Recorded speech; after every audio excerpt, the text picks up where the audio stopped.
This program is a collaboration of personal opinions and individual free thought.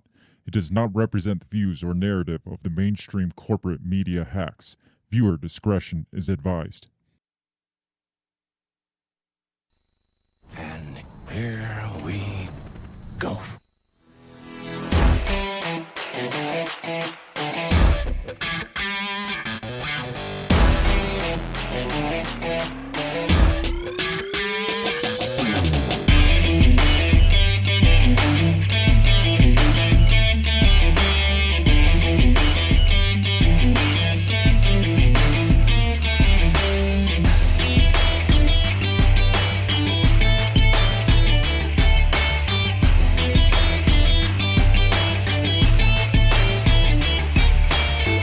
Live from the bell tower, taking a stand for your rights, your liberties, and all the bullshit in between. You're listening to Break the Bell Podcast. Oh, it's that time of week again. It's Monday night. Welcome to the Break the Bell Podcast. Hello, beautiful bell breakers. Did you run on your bank today? I did not run on my bank today. didn't I should have either. ran on my bank today because that seems to be the new fad is to run on the Right? banks. Yeah.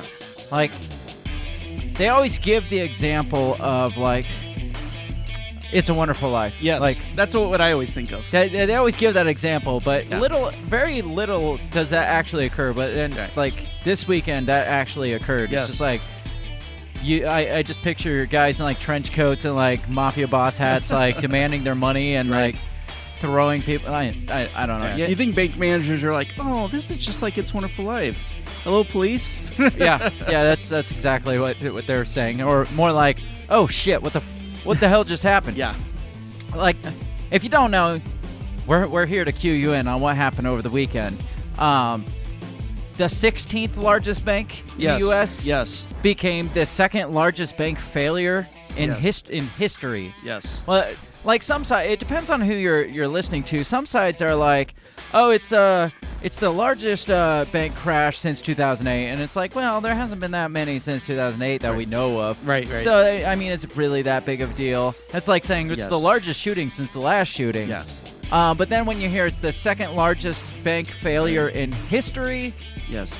and then that was followed by the third largest bank failure in history when another bank Yes. failed the next day. So it's just like, Well, but there's nothing to worry about. The bank, Right. the financial system is safe, right? Well, and also the fact that the Silicon Valley Bank is also like one of the top bankers, like for startup and small businesses, for like tech startups, tech startups, healthcare startups, and So like, so it won't affect us by any no. stretch. Well, 90% of their deposits are over $250,000. Yeah, and we'll get Yeah, to I know. why I that's just, important. Like, whoa, what? But yeah, a lot of their deposits are really big because you get like investors into these companies that it's set up so investors can invest into these tech startups, and these tech startups need a place to call that money to call home. So here we have Silicon Valley Bank, which the name says it all. It's, Right. Yeah, tech stuff. yeah. I mean,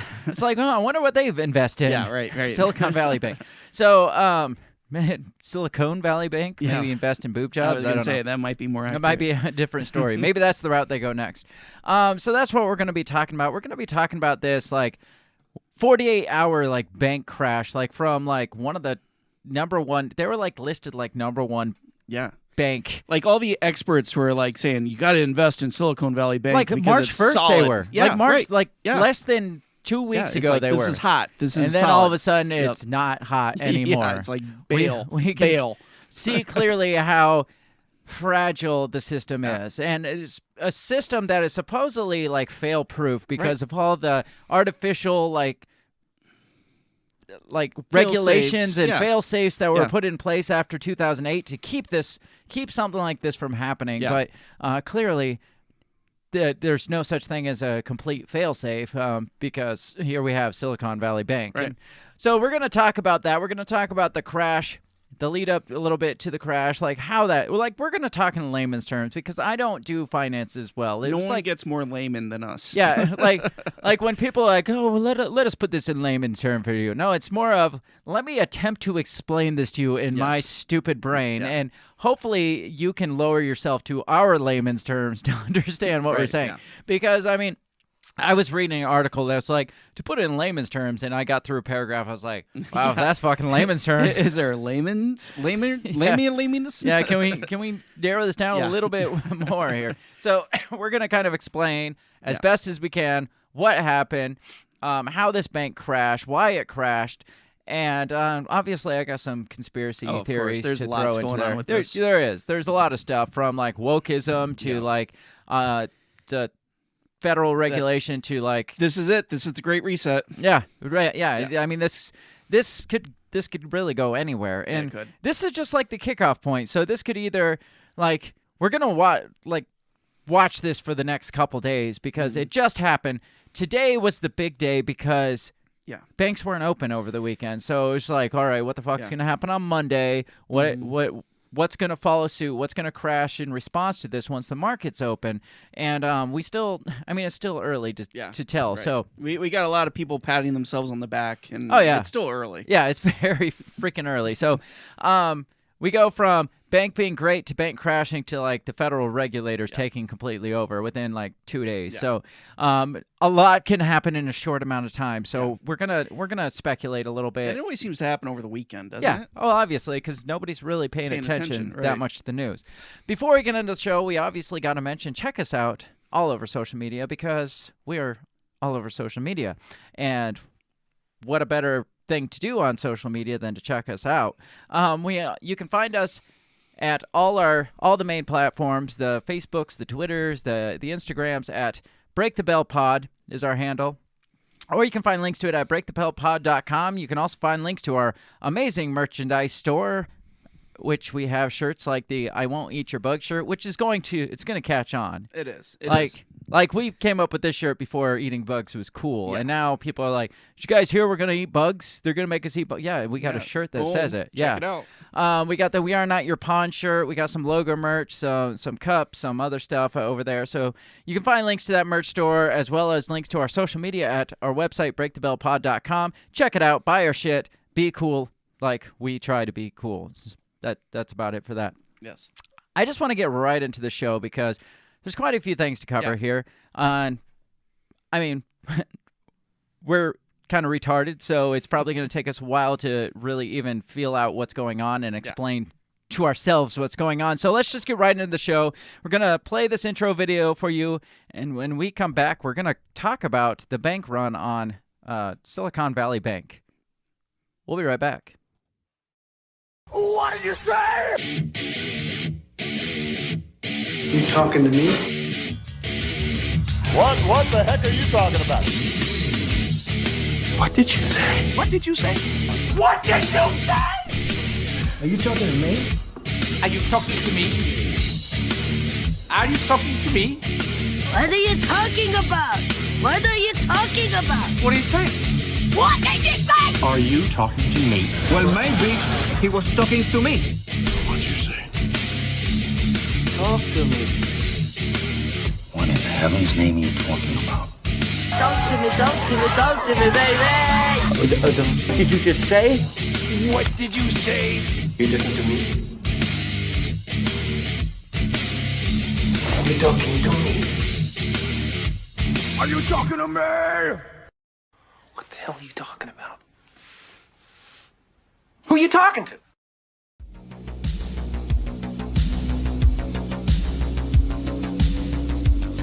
All right, we're back. Derek Ambrose says, "Can't wait to see how many of my tax dollars this bank is going to cost me." Now, Derek, you should have already heard by now. Biden said this is going to cost the taxpayers $0, just like the Inflation Reduction Act that was like 10 trillion or whatever. I don't know, made up number, some made up number that was going to cost us no dollars. Yes. I mean, that's the new thing. It's like, don't worry, at zero cost to you, it's just going to cost the people that you like finance through or you buy through or who directly Yeah. impact you, but it's not going to affect you Yeah, right. at all because that's not. That cost never gets passed down ever. You've heard of trickle down economics, right? Like where the wealth is supposed to trickle down to us, like the tax breaks. What they don't understand is the opposite works, like the trickle down taxes, the trickle down Debt. cost, the trickle down debt. Like eventually we eat that cost. Right. And we It's eat all a lot of connected. that. Yeah, it's not, So- we're not shielded from this as we find out. Whether or not we are directly taxed, or whether or not the banks raise fees, or Right. the grocery stores raise prices. I just dropped my notebook. One way or another, we pay for it because the greedy bastards at the top aren't going to pay for it. That's No. how we got in this Hell no. situation in the first place. But don't worry, Derek. Zero cost to you. Right. I mean, that means nothing these days. But so this weekend was kind of proof that literally anything can change overnight. Like literally overnight. Yeah. Like a sign, like I said, a sign of how kind of artificially propped up and fragile our financial system is. Right. Like Yeah. I get that an unartificially propped up financial system will go up and down naturally. And so you got all Right. those downs, and people worry about the downs. They like the ups, but it flows ups and downs. Right. It And- corrects naturally. Yeah, and people get all like their panties in a bunch. So they create these regulations that prop it up to keep it kind of flattened off, flatten the curve. You know how that? Remember how flatten the curve worked Absolutely. for? Oh yes, it works great. Yeah, and it's same is true with the financial system. If you can artificially inflate it to flatten that, what could possibly go wrong, right? I mean, do you think Biden, after saying how strong our economy was, and he sees this, do you think he was like, oh shit, or he's like, No, he just keeps on telling. They keep pumping lies to him, Yeah. and he gets up behind the podium and is like, "No, the financial system's great, just like our economy's great, yeah, just like unemployment's great, the jobs are great, everything's great, guys. Don't worry, Yeah. I got this. I'm Go back fucking to Joe sleep." Biden. Right. I got this." Yeah, and then he goes back and takes a nap, like you said. But this weekend, like I said, we witnessed the largest bank failure since 2008, or for more perspective, like I said, the second largest in history of Yeah. banks in the world, which is not that big a no, deal. not at all. I mean, how many things have you seen where they're just kind of downplaying this? So like, well, it wasn't a major bank, so Yeah. you don't really got to worry about it because I mean, it's not like J.P. Morgan crashed. Right, It's not right. like. Well, Chase is what other big banks are out there? Are they all one bank now? Wells Yeah, Fargo. It's right. not like Wells Wells Fargo, Fargo, US crashed. Bank. U.S. Bank hasn't Yeah. crashed yet, so we don't have anything to worry about. What they fail to remind you is that how the 2008 crisis started was a smaller bank failing that Bear. Yeah, I yeah. can't remember the name of it. But Jeffrey Epstein worked for them. Right. Yeah, I don't know if you knew that. Right. But J.P. Morgan took over that, Yes. ate up their debt, and then realized, oh shit, there's a lot of debt here, and then J.P. Morgan had to get bailed out. Yeah. So yes, it might be a little bank, but things happen. Yeah. Like it snowballs, Right. and that's one of the main things I want to point out is things snowball. Yeah. Really fucking quickly. And that's one of the things. I don't know if you saw Janet Yellen talking on Face the Nation, but she kept talking about they just wanted to avoid a contagion, right? Contagion is that their new? That's the new thing yes, they're that's the calling it? buzzword. It's Gotta avoid the contagious. contagion. Bad So- banks is contagious. Don't Yeah, rub up against right. the bad banks because your good bank will become a bad Right. bank. Well, 'cause it's basically, like contagious. this widespread fear, like, oh shit, I better run on my bank because that bank's failing, that type of thing. Well, yeah, they want to avoid that. And by doing that, they just tell us everything's fine. Like, oh, it's fine. Don't worry about it. Don't run on your bank. It's fine. Usually when somebody gets up and says, nobody panic, what's the first thing? Like, if I was to tell you, like, if I was to say, like, don't look, just duck. What's the first thing you're gonna do? You're gonna look. You're gonna be like, what? Yeah, It's yeah, like, like, what? What I do you said- mean? I said don't, and you get hit in the fucking face with Yeah. whatever hit you. Yeah. As soon as somebody comes out and says, nobody panic, everything's fine. Like it's just like, well, I wasn't panicking, but should I be panicking? Well, what should I be? Oh, a bank crash. Well, what if my bank crash? And then there's the conspiracist in me believes that there's some intentionality in the way they Yes. like they don't want to portray that they're sparking fear, but they at the same time are sparking fear. Well, and you said it just right before we went on. It's like, okay, if they're telling you not to panic, then you should probably be worried. But if they tell you to panic, then it's best. Yeah, if then they're they probably telling don't you, need- guys, this is the worst thing in financial history, you should probably be thinking about yeah, okay, what am I missing? what are they distracting us from? But Yeah. if they come out and they're like, guys, everything's fine. It's fine. Everything's just fine. It's just like, what are you hiding from me? Because clearly all they do is lie, so everything's not fine. It is much less than fine, especially when you have a bank that, like I said, goes from, like, it's specifically like a bank of a bunch of rich fucking people. Right. Like, yeah, right. Not just a bunch of Joe Schmoes, Yeah. a bunch of rich dudes Yeah. have a bank that they get other rich dudes to pour money into, and that bank can go from, hey guys, this is the number one bank you should be investing into, oh, this bank is no longer, it's just not here anymore, and your money that was in it, it's gone. Yeah. Sorry, no money for you. And people are like, wait, there's no money? And then people around are like, well, if it can happen to that bank, what about my bank? Maybe I should go check on my bank. Are the banks safe? And then, like I said, a bank snowball. of rich people fails, but so you think a bank of normal people, right? You'd be like, oh shit. So we got this Silicon Valley Bank. I want to look kind of at the timeline, the 48-hour timeline of how this transpired, I guess. So let me pull this screen up if I can. So this is from ABC 13 Eyewitness News. How does a bank collapse in 48 hours? A timeline of the Silicon Valley Bank fall. So before we really dig into this, I got to point out that, again, mention that there are supposedly fail-safes from this. And so you got to ask yourselves, what are the fail-safes protecting, if not the banks and the people with their money in the banks? Right. What are they protecting? And some people say that, like, well, Trump kind of undid some of the fail-safes in 2018, so it's Trump's fault that this happened. So, I mean, there's a lot of finger-pointing in all of this. So let me pull this up. Says, this week, the go-to bank for U.S. tech startups came rapidly unglued, leaving its high-powered customers and investors in limbo. Silicon Valley Bank, facing a sudden bank run and capital crisis, collapsed Friday morning and was taken over by federal regulators. It was the largest failure of a U.S. bank since Washington Mutual in 2008. Here's what we know about the bank's downfall and what might come next. All right, so here's a little bit about the bank. What is SVB? Founded in 1983, SVB specializes in banking for tech startups. It provided financing for almost half of U.S. venture-backed technology and healthcare companies. While relatively unknown outside Silicon Valley, SVB was among the top 20 American commercial banks, with $209 billion in total assets at the end of last year. So we just lost $209 billion just in 2 days. So that's very short answer there. Yeah. This whole thing's very short answer, so I'm going to explain a little bit further in detail as best as I can after we go through this and after my mouse dies. In short, so why did it fail? In short, SVB encountered a classic run on the bank.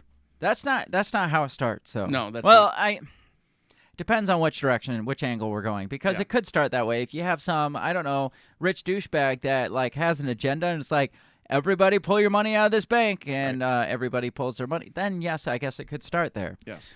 But it says the longer version is a bit more complicated. Several forces collided to take down the banker. First, there was the Federal Reserve, which began raising interest rates a year ago to tame inflation.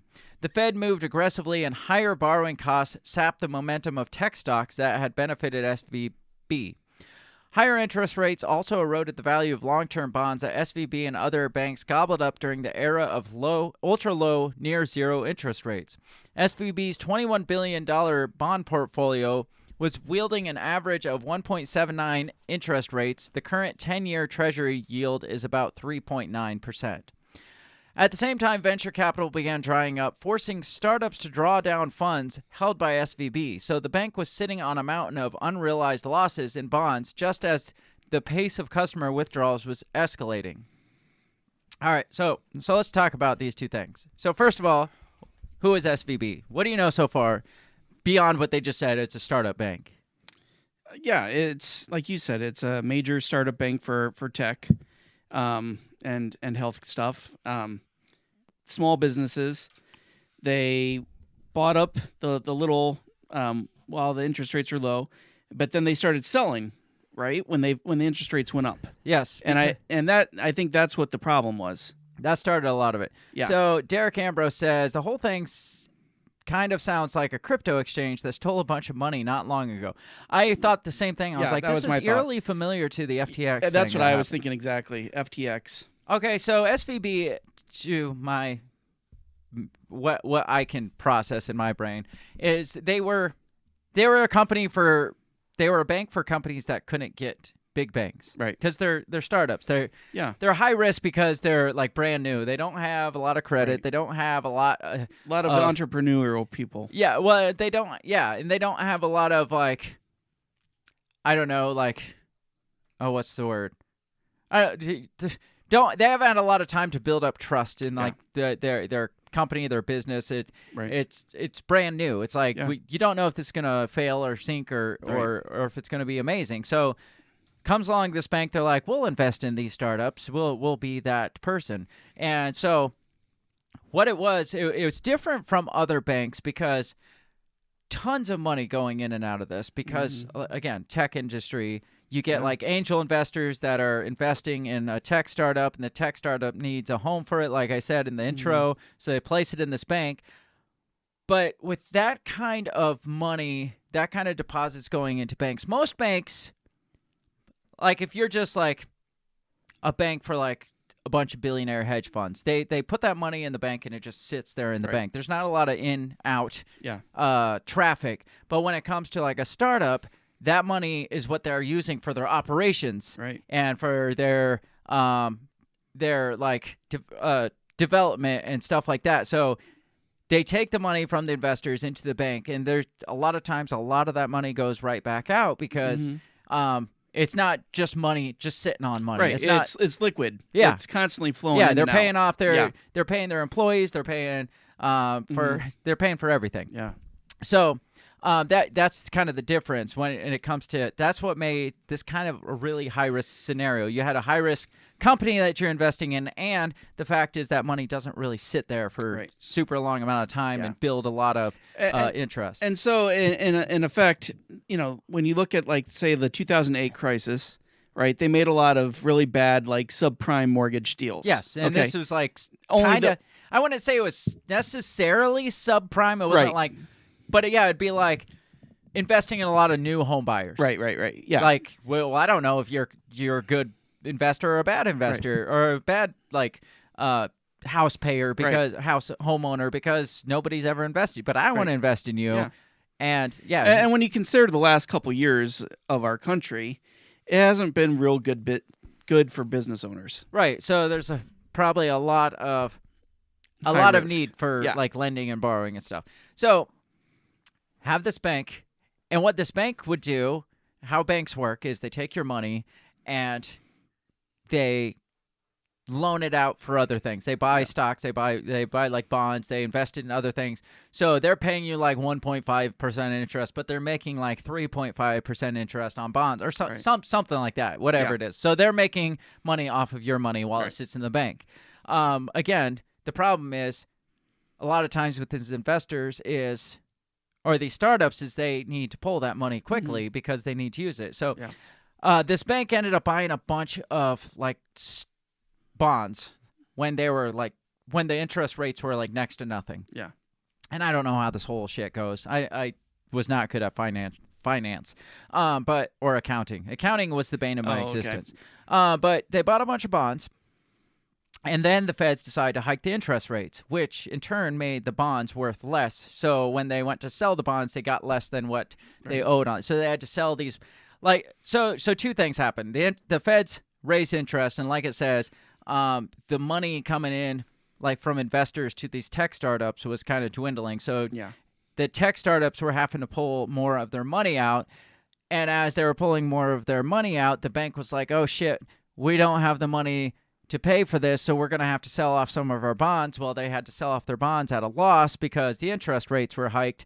And so people got word of this, and they're like, there's a problem here. Well, they announced, they're like, we sold, your flag just fell. We sold a bunch of bonds for a loss, and people are like, oh shit, what's wrong with this bank? Right.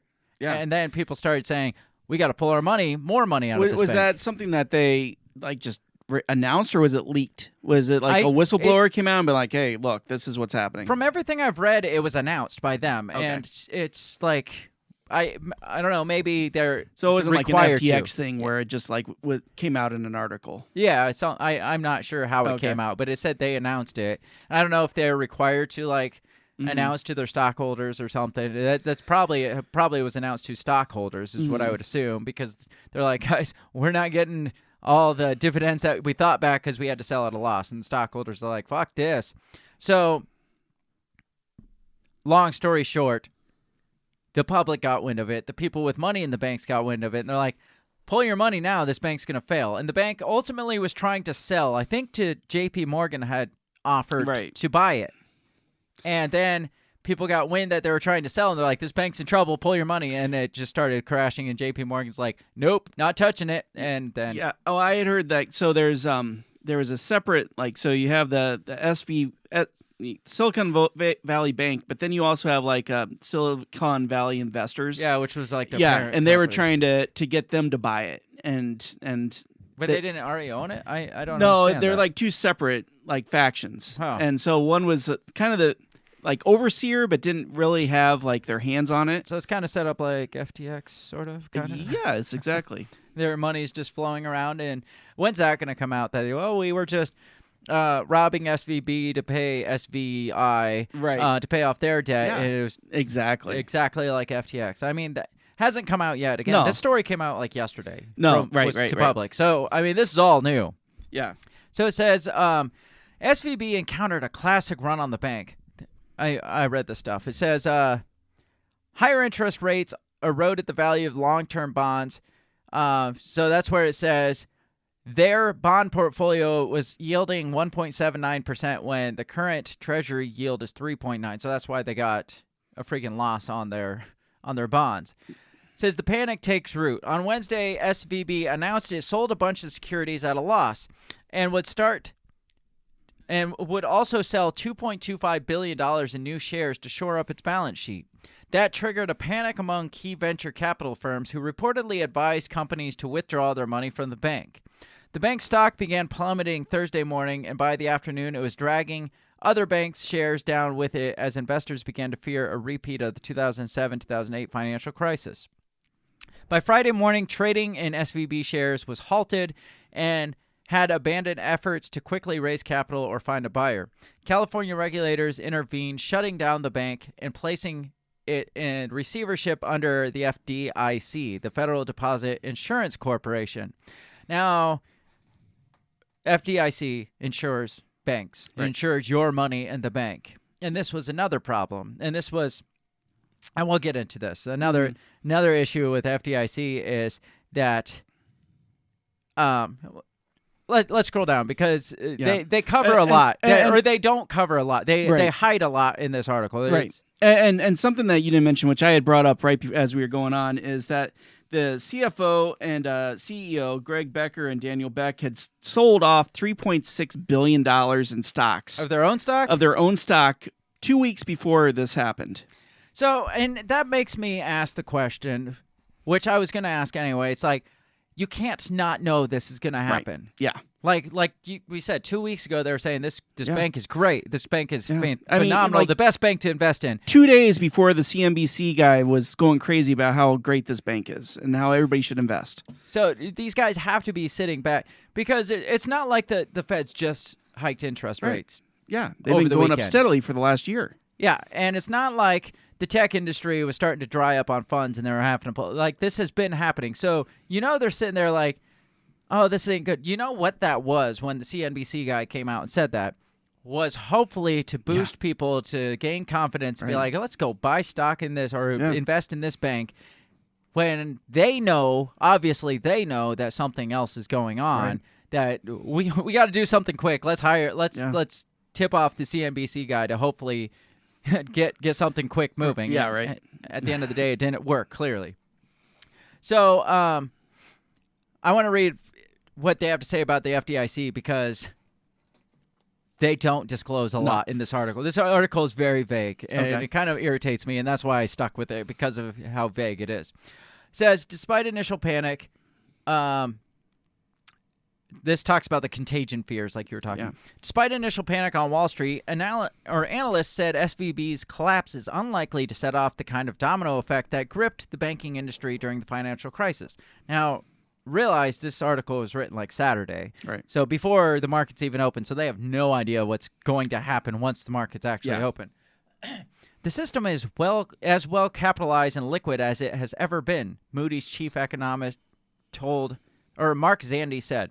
The banks that are now in trouble are much too small to be a meaningful threat to the broader system. Might be his famous last words. Yeah, right. Might be. I'm just speculating, but that might be his famous last words. Oh, it's much too small to be anything. It won't affect anything. It's kind of like Chernobyl. Yeah, right. It's a minor thing. We don't really have to worry about this. No later than Monday morning, all insured. So this is the article talking, not the guy. So this is the article kind of glossing things over, regurgitating what they're telling him. No later than Monday morning, all insured depositors will have full access to their insured deposits, according to the FDIC. It will pay insured depositors an advance dividend within the next week. So, all insured. So don't worry. All insured depositors that are insured by the FDIC will receive their money. That's what that says, right? Sure. Right. No, it says they'll have access to their insured deposits. Right. They're insured. They're insured That's deposits. keyword. The FDIC only insures $250,000 per deposit. Yeah. And again, we're talking like startup companies. Startup companies with millions of dollars coming in, billions. You know who one of those companies are, which I have not divulged. Who's that? Roblox. Really? Yes. I did not know that. Yes. Well, shit, that sucks for Roblox. For Roblox fans and my out daughter, there. who loves Roblox. So you're talking 93%, I think is what they said, of the money in that bank was uninsured. Yes, that's insane. 93% Of how much was it again? It was like was it 209 billion or 20 hundreds of billions, Yeah. Let me see if I can find. It was like 209 billion, yeah. Yeah. So 93% of $209 billion dollars is not insured by your federal DIC, your federal TIC. So when they come out and they're like, don't worry, no later than Monday, you'll get your insured deposits back. Everybody's like, oh, that's great. We'll get our deposits back. No, you'll get your insured deposits back. You won't get most of your money back, according to this. And this was Saturday. Yeah. Unless something drastic happens. Yeah. So it says, what's next? So while a broader contagion is unlikely, smaller banks that are disproportionately tied to cash-strapped industries like tech and crypto may be in for a rough ride, according to Ed Moya, senior market analyst at Oanda. Everyone on Wall Street knew that the Fed's rate hike campaign would eventually break something, and right now that is taking down small banks. So it's pretty much like, fuck them. We knew it was going to happen. Fuck them. Yeah. Somebody had to break. Thank God it wasn't the big banks. It was just the small banks. Right. The FDIC typically sells a failed bank assets to other banks, using the proceeds to pay depositors whose funds weren't insured. A buyer could still emerge for SVP, though it is far from guaranteed. From my understanding, thanks to the 2008 crisis, there are no buyers. Yes. There's nobody wants to touch this because they're like, we don't want to take that on and be the next JP Morgan. Yeah. We don't want the government to take over us because we bought up a shitty bank. I know that they were trying to talk to somebody was trying to talk Elon Musk into buying it. And I think he was like, well, I'll look into it. Why? Why would he think that was a good idea? It's like, this would be a fucking fantastic idea. Maybe he just thought after Twitter this would be the next big step. I mean, he does kind of loosely have connections to that bank because we'll get into the guy. One of the guys that was the first to pull money out and spark this mass chaos was one of his co-founders at PayPal. So he does kind of have some connections here. I don't think he was directly connected to the bank, but his co-founder definitely was and definitely played a big role in the contagion that they're talking about, which I love that they're using the term contagion here. So what do you think? How do you feel for those tech investors, first of all? I mean, I'm sure they're panicking. I mean, they probably just bought on to everybody else. It's like, hey, yeah, this is the bank to go to if you want to do your startup, right? Yeah, it's kind of like the Cash Advance place up the road. Yeah. It's like, you need money, Right, yeah. just go up to Cash America Yeah. and you'll get money. They're just giving money to everybody. No, What's no interesting to strings me attached. is that this bank, who bought up,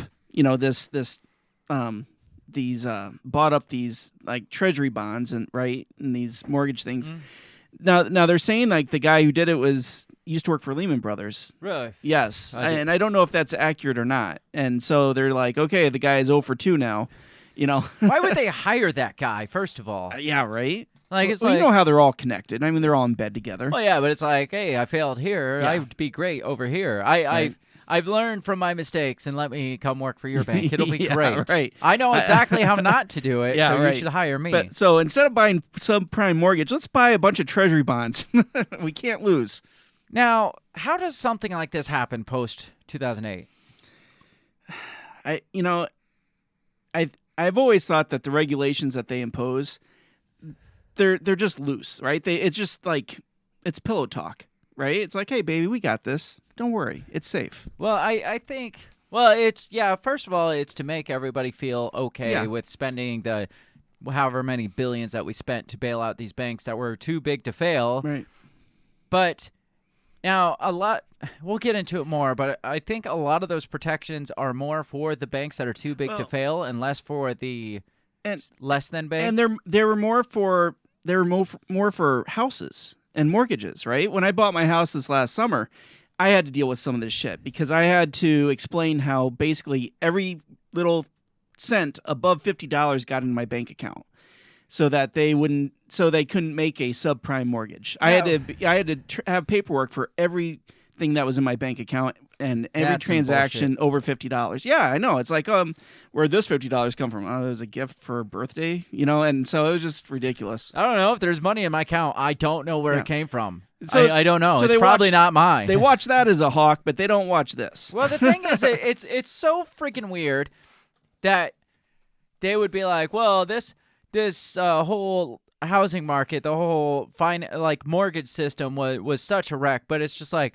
well, can't you apply that to all banking in general? Right. Isn't the Yeah. same kind of practices practiced across all sort of investment banking? Yeah, You would think so. but Yes. yeah, like you were saying, it's like, well, we'll protect the mortgage banks, but let's just leave this loose over here. Let's Yeah, just see right. what happens. Yeah. You remember how much money we got to spend when this happened, so Yeah. we don't want to close all Yeah. the doors for all this federal mismanagement of money because that would be just crazy. Yeah, and Derek said that he did work for him 30 years ago, so it was For Lehman? yeah. Okay.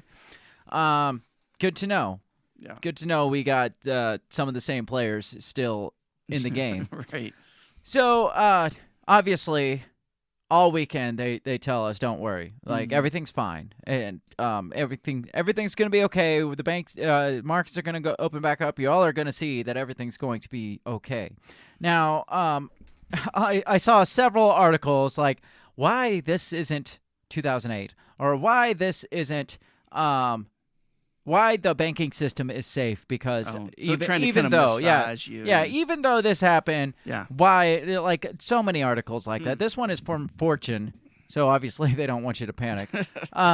Why the banking system is safe despite the second biggest bank failure in U.S. history, according to Financial Professor. That's a long title. This came out on Saturday too.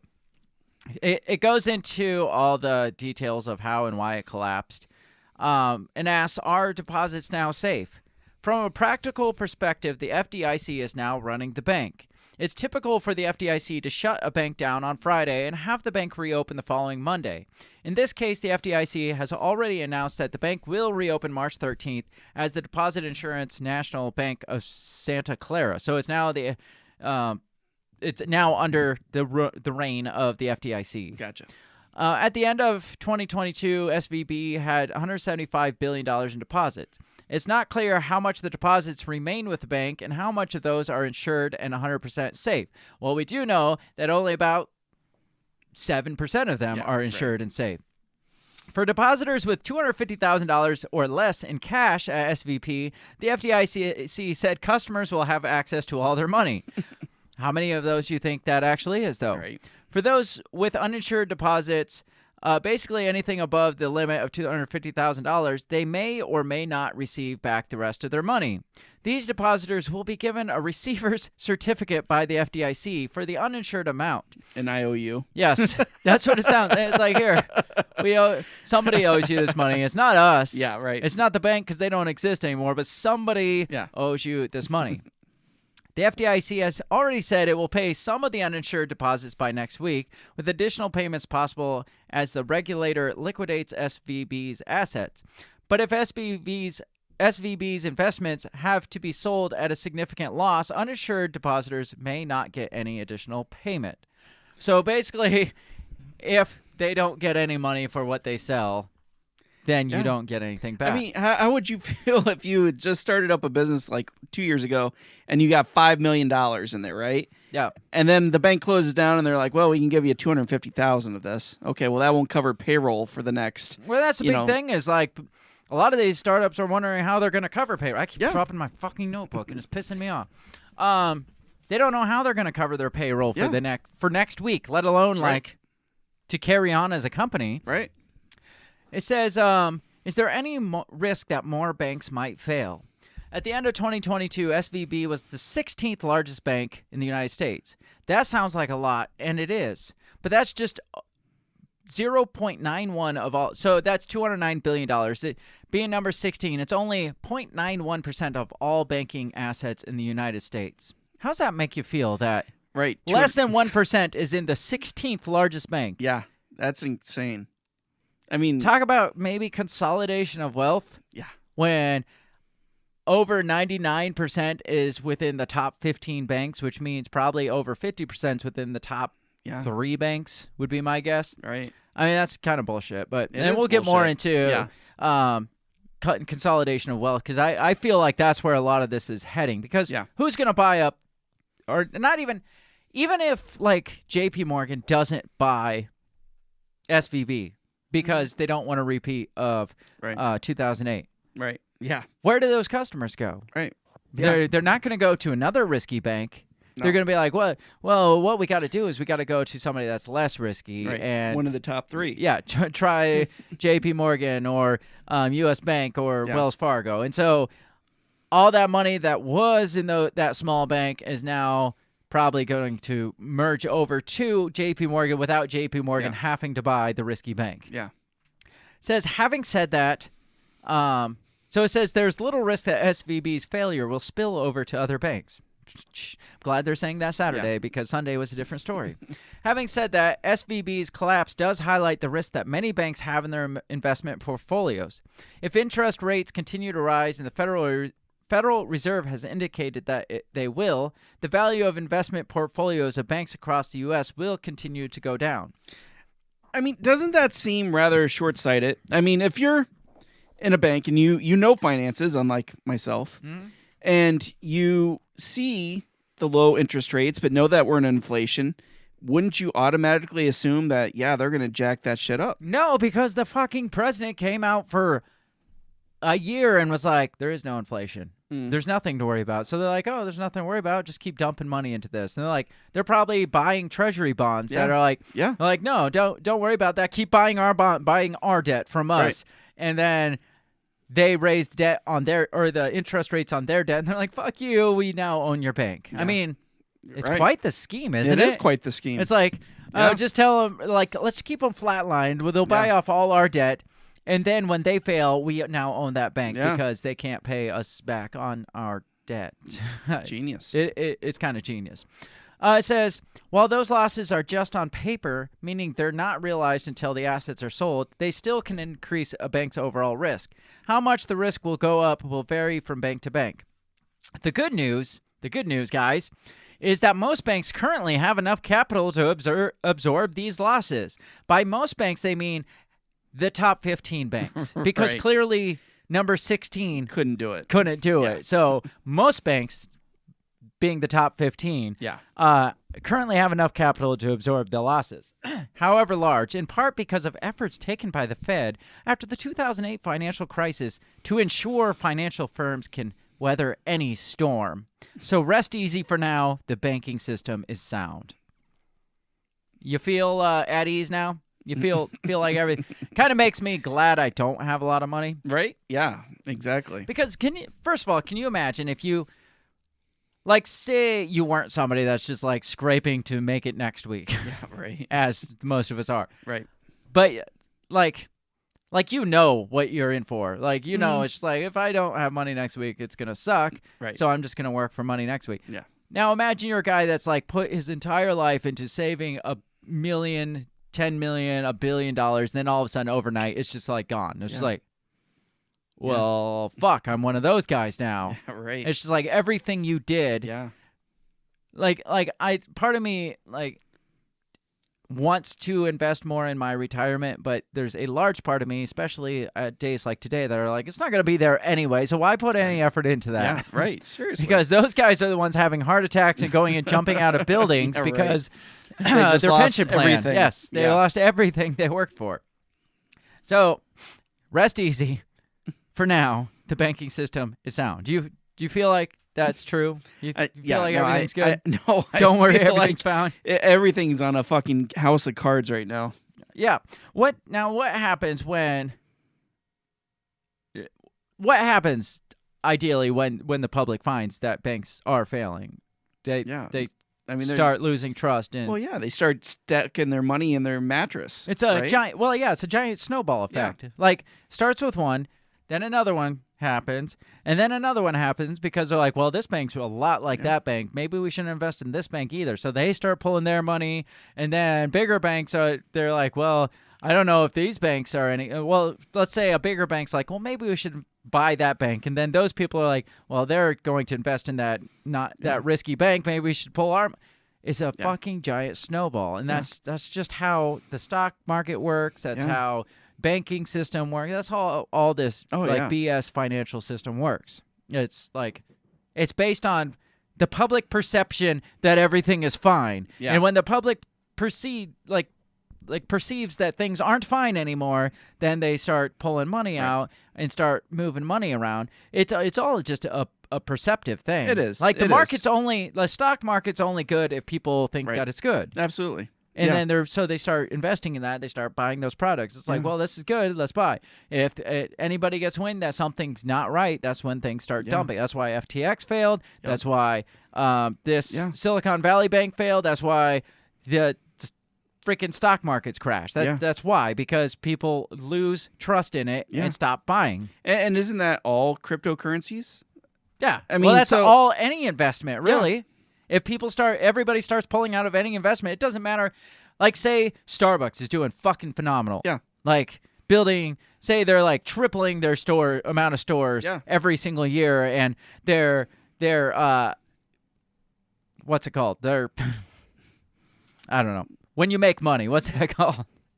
Their profit? The profit. Their profit levels each year is doubling every single year. Right. They're doing freaking phenomenal. But then somebody really high priority comes out, like say Elon Musk or something like that. It's like, Starbucks is doing shit. You shouldn't invest in that. And then people are like, oh, we should really start to be concerned about Starbucks. It doesn't matter how profitable it was. If people start pulling out their money, they perceive that this company sucks.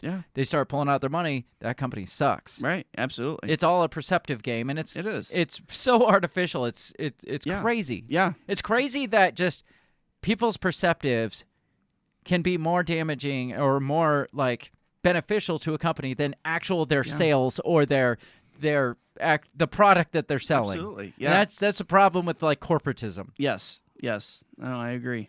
So let's take a look at just how fine the banks have been doing since this initial one. Well, before that one, even there was another bank that was crashing on Thursday, and it was this crypto bank called Silvergate. They announced Thursday that they were liquidating amid sector turmoil. And this is another one that's like they had to know this was coming because their claim is that this was following the collapse of FTX because it's a crypto bank. They're like, well, FTX did this to us. It's like that was 6 months ago. Yeah, right. And you're just now deciding, you can figure out things by then. Right. Says the California-based bank warned last week it had less than well capitalized after depositors demanded their money back. You don't want that's not something. Again, back to our perception, customer perception or investor perception. You probably shouldn't come out and be like, we're less than well capitalized. We're not doing good, guys. We're going down fast. The ship is sinking. Get off. Adding that it was evaluating its stability to operate as a going concern. Silvergate said a voluntary liquidation of the bank was the best path forward in light of recent industry and regulatory developments. And we haven't even really looked into the regulations that came post FTX on the crypto world. So that'd be worth looking into. Yeah, definitely. Says the failure of FTX sparked renewed volatility in the crypto markets. Silvergate also revealed it was being investigated by the U.S. Department of Justice. Obviously, they did not take a class on customer service and promotions. So we've got.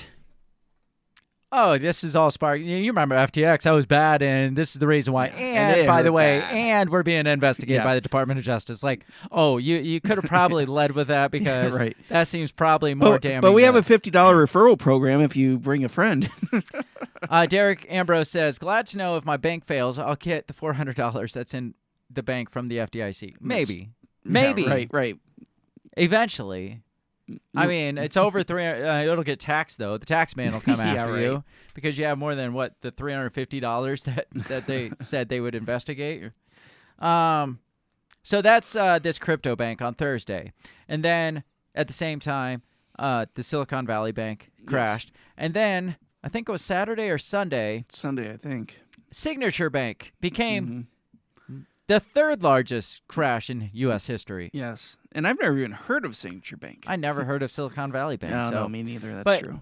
So you go from everything's fine, the economy's great, to now we have the second and the third largest bank failures within 2 days of each other. Yeah. We have 2 and 3. But don't panic. Don't panic. At least it's not as bad as number 1. Right. It could be so much worse. It could be number 1. Now, collectively, if you put them together, does it equal number 1, though? I would think the math evens that. Maybe. Says why regulators seized Signature Bank in the third biggest bank failure in U.S. history. Says on Friday, Signature Bank customers spooked by the sudden collapse of Silicon Valley Bank withdrew more than $10 billion in deposits, a board member told CNBC. The run on deposits quickly led to the third largest bank failure in U.S. history. Regulators announced late Sunday that Signature was being taken over to protect its depositors and the stability of the U.S. financial system. Now, wait. I thought these banks were too small to affect the stability of the U.S. financial system. Yeah. Now, SVB, which was bigger, which was you said $209 billion? Yes. That was too small of a bank to affect the U.S. financial system. Yeah. And now that leads to the crash of this $10 billion one. Mm-hmm. But now all of a sudden regulators are like, oh, we gotta do something about this to protect the stability of the financial system. What is the connection between Silicon Valley and Signature? Why would Signature be affected by? Oh, I think the customers were just like, oh shit, it's another bank. We got to pull our stuff. Says the sudden move shocked executives at Signature Bank, a New York-based institution with deep ties to real estate and legal industries, said board member from U.S. Representative Barney Frank. He's still around? I don't know who he is. Signature had 40 branches, assets of $110 billion, and deposits of $88.5 billion at the end of 2022. I believe he was the head of Fannie Mae back in 2008. No. Yes. No. Yes. Look up Barney Frank. No. I'm pretty sure. No.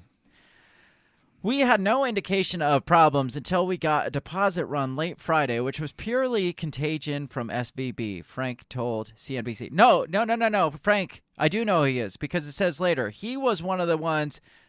He was the Frank in the Frank Dodd. Yes. Dodd-Frank served as chairman of the House Financial Service Committee from 2007 to 2011 and was a leading co-sponsor of the 2010 Dodd-Frank Act. Yeah, I was going to say, he was. So he is talking, like he wasn't part of this bank, but he was part of the Frank Dodd Act, which was the 2008 regulations. Yes, after. And I, based on what I had seen, I thought he was partially responsible for some of this.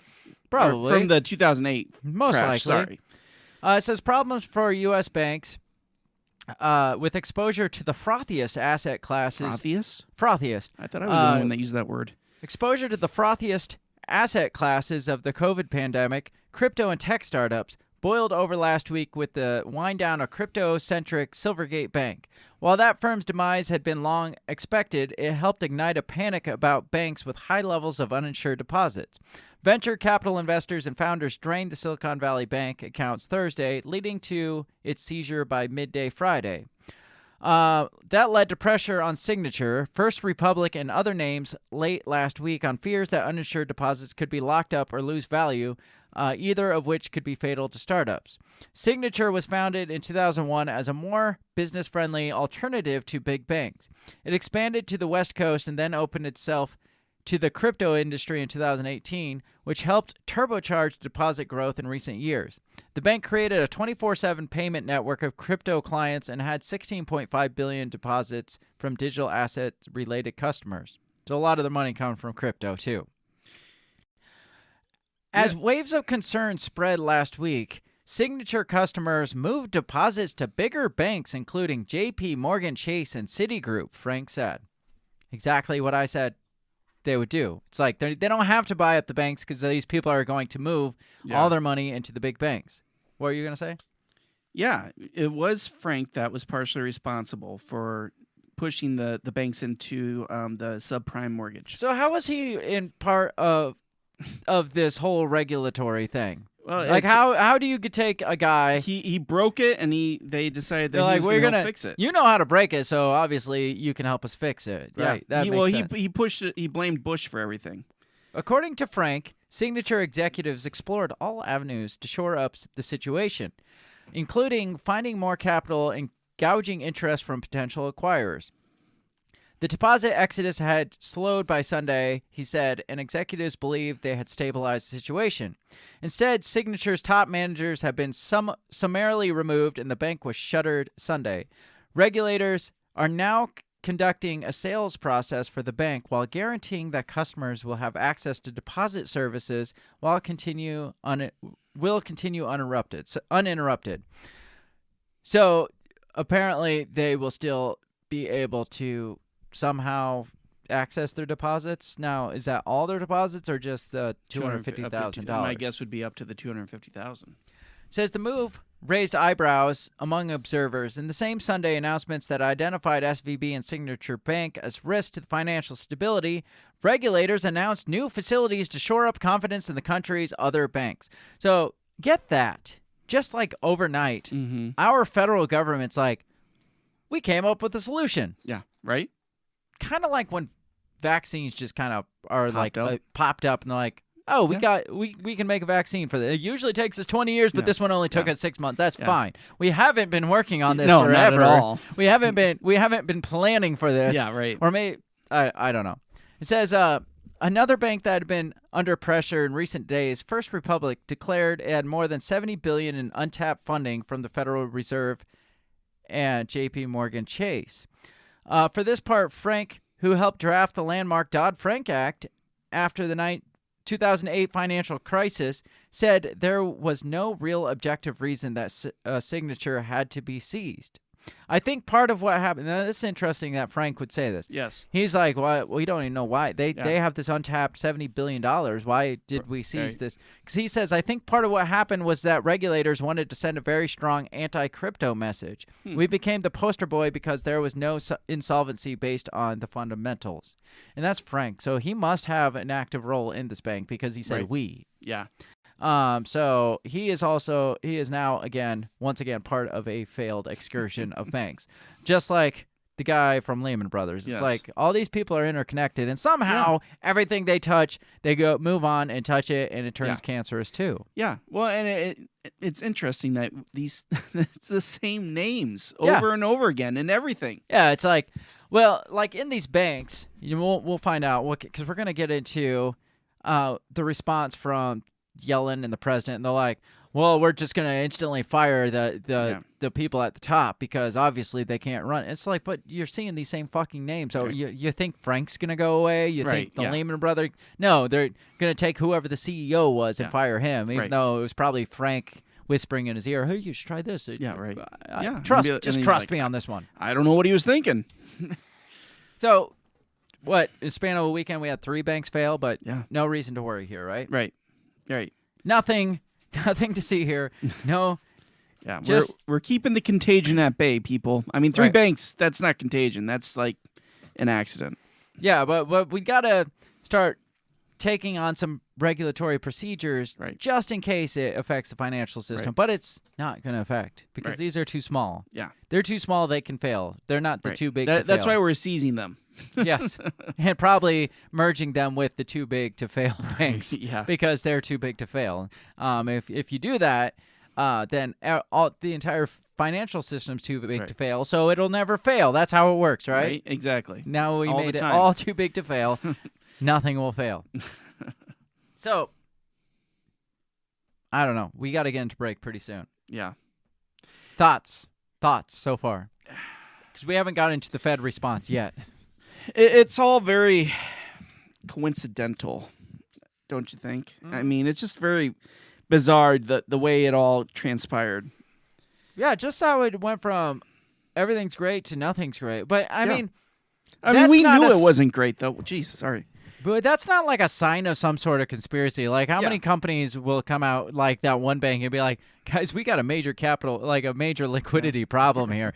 No, they're going to say up until the end, until it's too late, that everything's fine. I worked for a company that they made like flexible packaging, like candy wrappers and like the salad pack, Oh. like like the plastic salad Yeah. packs. Yeah. They made wrappers for, and one of their probably 60% of their client their money came from Dole, which was the salads. They signed this mega contract this one year. Well, that same year, remember when the West Coast got hit, like all the lettuce got hit with like salmonella, Yes. and so Dole had to stop doing a lot of work, and so they severed their contract with us. And we all saw it coming. We all knew that this stuff was happening, and they brought us all in a meeting like, guys, everything's fine. There's not going to be layoffs. We have no reason to worry because we're pulling in these other customers to we're kind of expanding a little bit to diversifying, so we're not solely dependent on one customer. Yeah. And within 2 days, 50% of the plant got laid off No shit. after they just told us nothing to worry about. Everything Wow. was fine. That's how companies are. Yeah. They don't want to come in and say, guys, we're gonna probably be doing layoffs, because then everybody's gonna probably start looking for jobs and they'll fucking go ahead and quit leave, and then they're up shit creek or anyways. start writing or something. Yeah. So it's not for the company a week before saying we're the best bank in the world to collapsing. That's not a conspiracy. I mean, that's shitty though. Yeah. That's shitty when it comes to you are dealing with people's livelihoods. Yeah. And not just your investors, but your investors' investors and your investors' clients and Yeah. or your clients' clients and the medical system that is supposedly this is investing into and all these startups, and you're screwing around with people's lives pretty hard. When I had seen about the execs selling off stock for Silicon Valley, I had seen there's already been a lawsuit filed against them. And so anybody who's bought stock in that company from June 2021 to now Right. are considered like a defendant or a plaintiff in this case. My thought is, okay, so who pays that out? Right. Well, Right? we're going to get into what the government Yeah, says who's right. going to pay off this money. Yes, and Because it's gorgeous. it's not the taxpayers. No, remember. no, right, no. The taxpayers are going to hold 0% of Yes. the financial burden to this because our government is amazing. Yes, they think this stuff through. We're going to get into break, and then when we get back, I want to talk about the Fed response. I want to talk specifically, Janet Yellen addressed it. Joe Biden, I've got a video of him. And then I want to talk a little bit about kind of the conspiracy around this. Some of the speculation. There's a couple good ones. Yeah. I love the Janet Yellen response because I was watching her talk, and 5 times she says, well, let me be clear. Nothing she said was clear. Yeah. She was all over the place, and I'm like, Yeah. Which part was transparent? Yeah, it's the politician in her Yeah. speaking.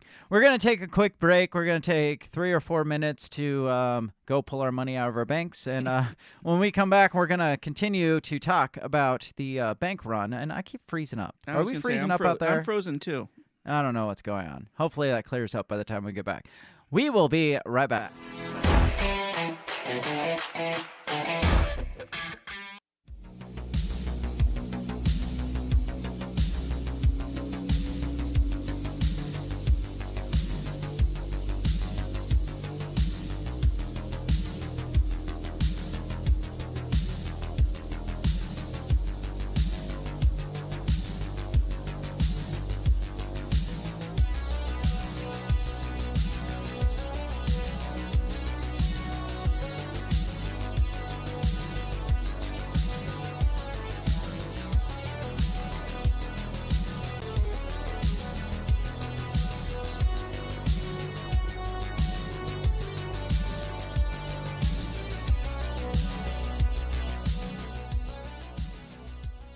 And we're back, and I have no idea why our internet connection is so shitty right now.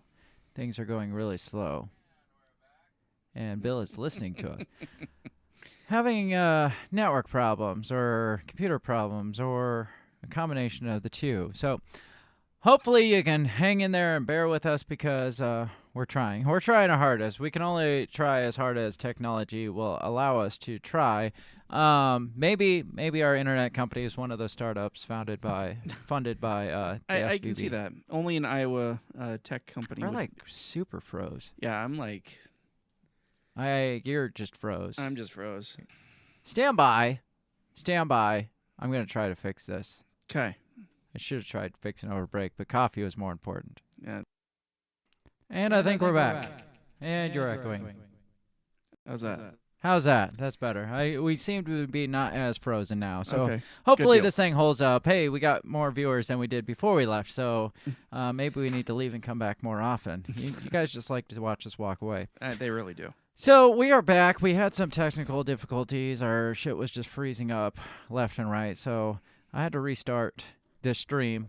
Or not the stream, but we had to jump out and jump back in. Fortunately, we can do that. We used to be when remember we'd get kicked off the stream, we'd have to start a all whole over. new stream. Yes, And yes. then it's just like everybody's just like, where's everything Yeah. at? And they just like disappeared. Yeah. Fortunately, this program I have now lets us jump out and jump back in. So that's a plus.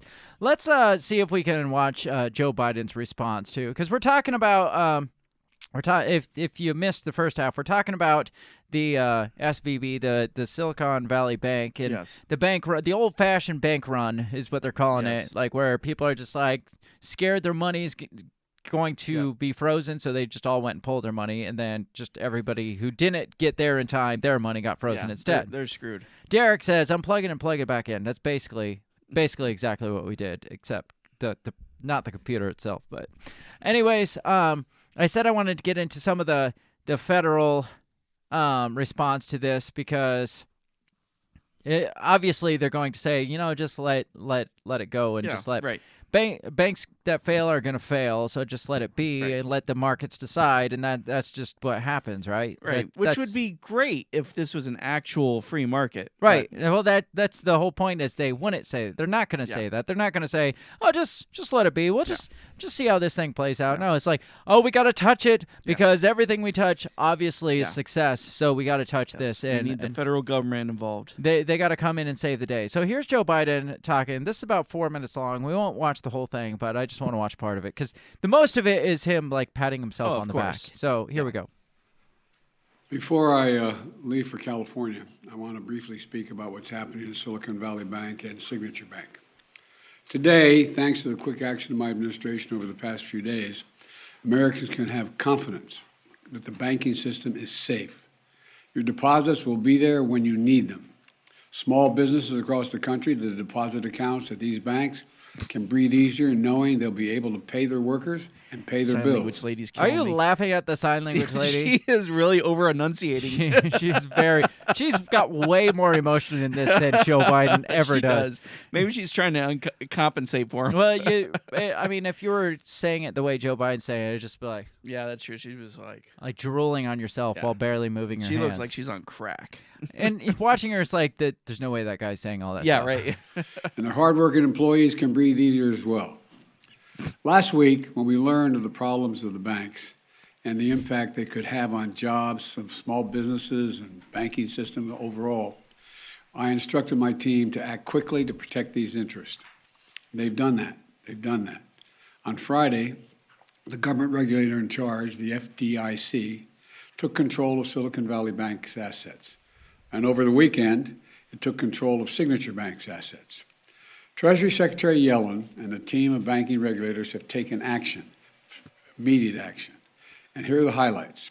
First, all customers who had deposits in these banks can rest assured they'll be protected and they'll have access to their money as of today.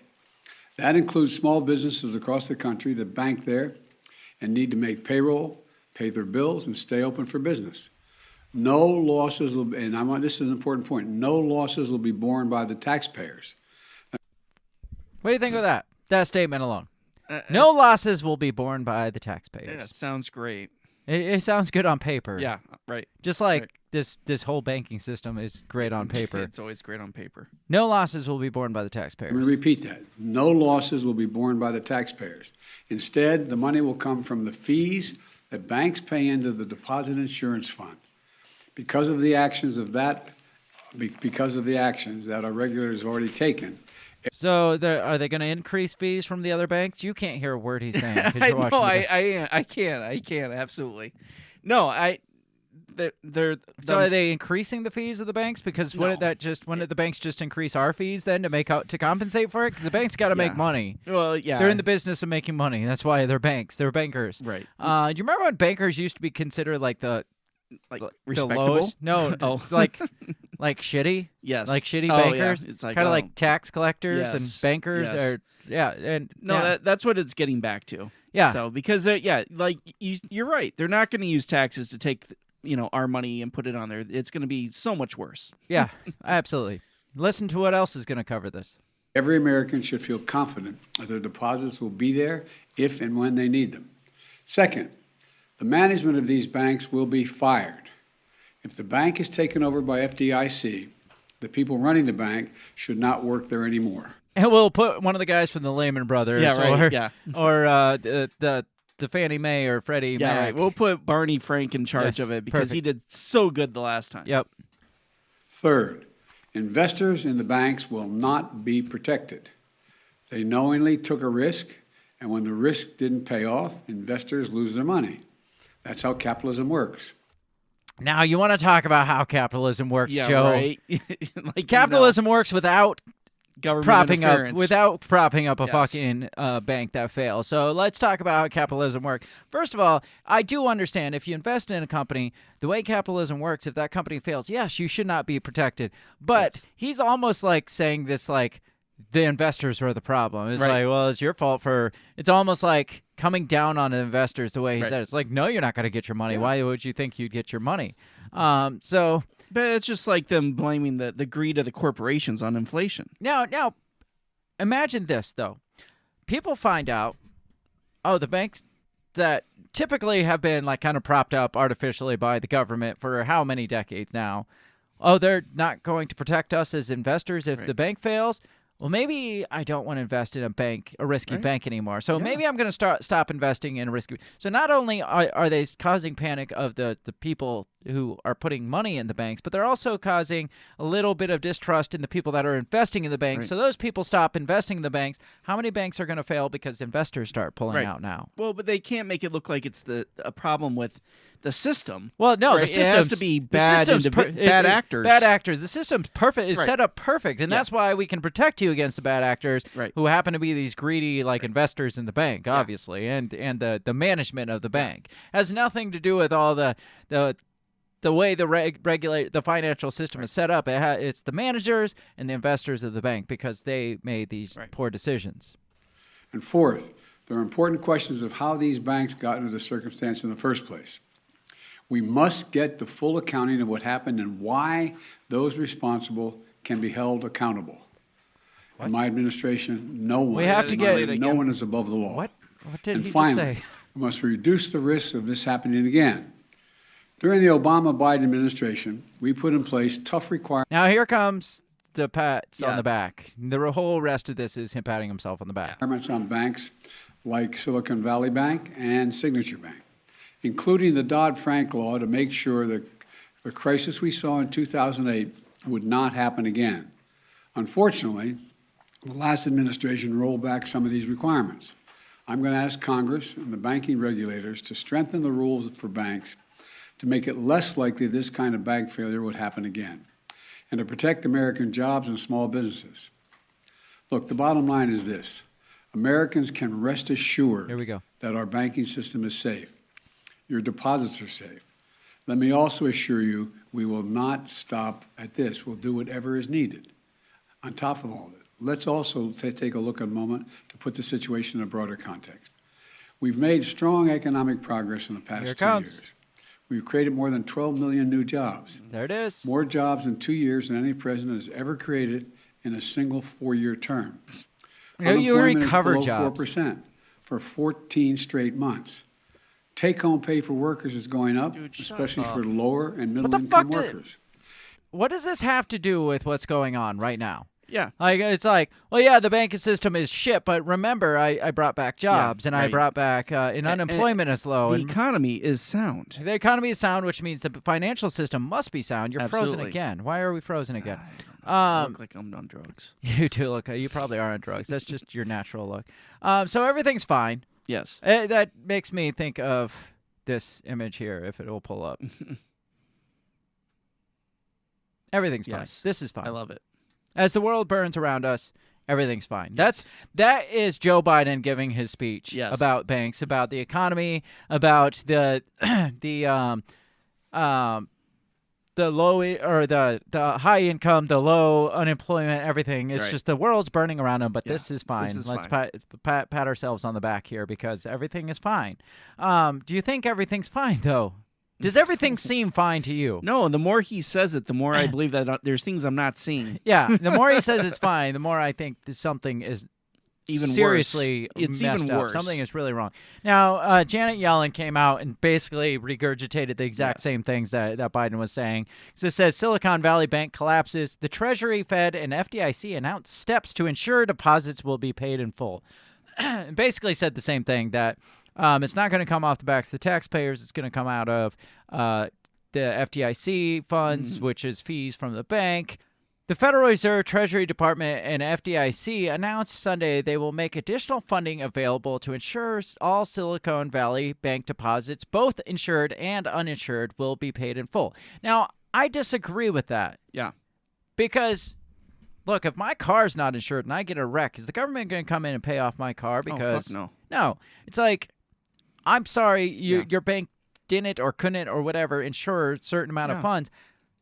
Who does that? Like, now you're not saying that the FDIC only covers up to $250,000. Now you're saying the FDIC covers everything as long as we deem it okay. Yeah. Well, as long as the federal government has taken it over and seized it. Yeah, exactly. Yeah. And so then what happens when the Federal Reserve takes over and takes control? Then what? They sell it off to J.P. Morgan or some bank that's ultimately owned by the government now because they were taken over by the government back in 2008. Yeah. So, I mean, all this is just kind of massively consolidating the wealth, first of all. Absolutely. Yes. And it's making money for the government because the government's going to be like, hey, we're going to take this over and we're going to pay off your debts. But then at the end of the day, we're going to sell it to like J.P. Morgan and obviously we're just going to pay off all the debts with that. No, they're going to make their money off of it. Absolutely, they are. If not, just take over 100% control of the banking system. Right, exactly. And that's the thing. If they're not making money off it, they're sure as hell upping their regulations and the control they're going to have over the industry. Yeah, that's a big part of it. There's three parts of this. Mm-hmm. There's the snowball effect, which they can say all day long.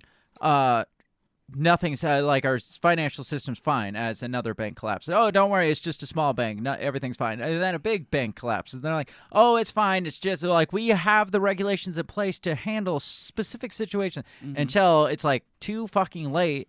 And then they're like, guys, this is a big freaking deal. And then the next part that comes out of this is federal regulation, which they tighten up restrictions on banks. They make it harder for small banks. Yeah. Because at the end of the day, it's kind of like the shutdowns. Like, who did they affect? They didn't affect Walmart and Amazon. They affected the little guy, and then Walmart and Amazon came in and bought up all the assets. But look at with the after the Dodd-Frank Act, right? 2008, like I was talking about, when I wanted to buy a house, they went in and they dissected every transaction over $50 in my account. Right. Now they're going to expand that to small businesses and banks, and they're going to be doing that for everything over, say, like, I don't know, $250,000. Right. And they're going to chop it up, and they're going to look at everything from small businesses. Well, you can't actually put money into that because we don't approve that kind of. And you can't borrow money for this because that's risky to us. Well, where'd this $5,000 come from, right? Or where did this $3,000? You know, and they're going to just chop it up, and they're going to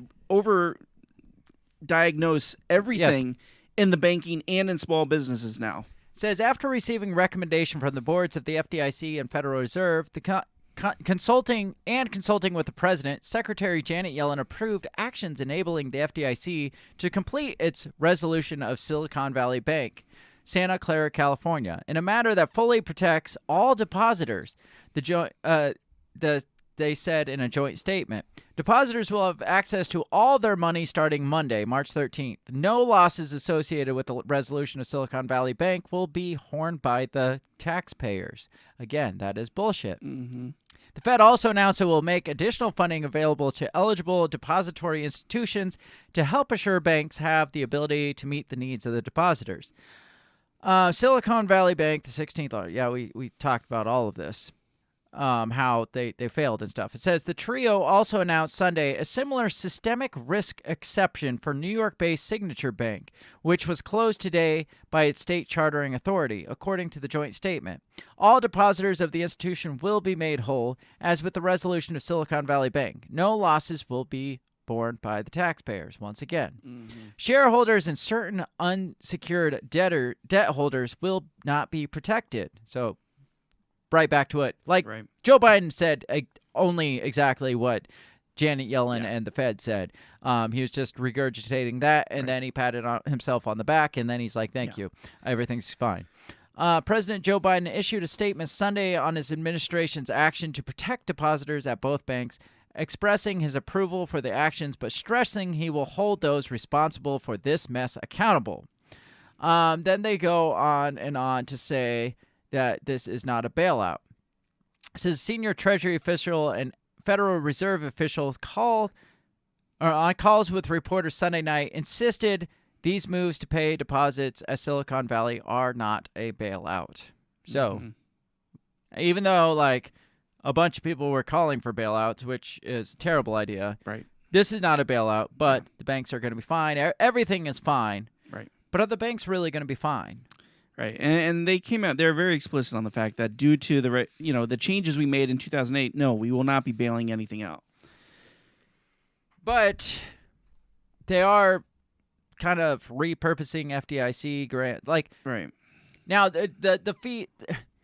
It's hard to say they're not bailing out, but say we're giving more than what you're insured for.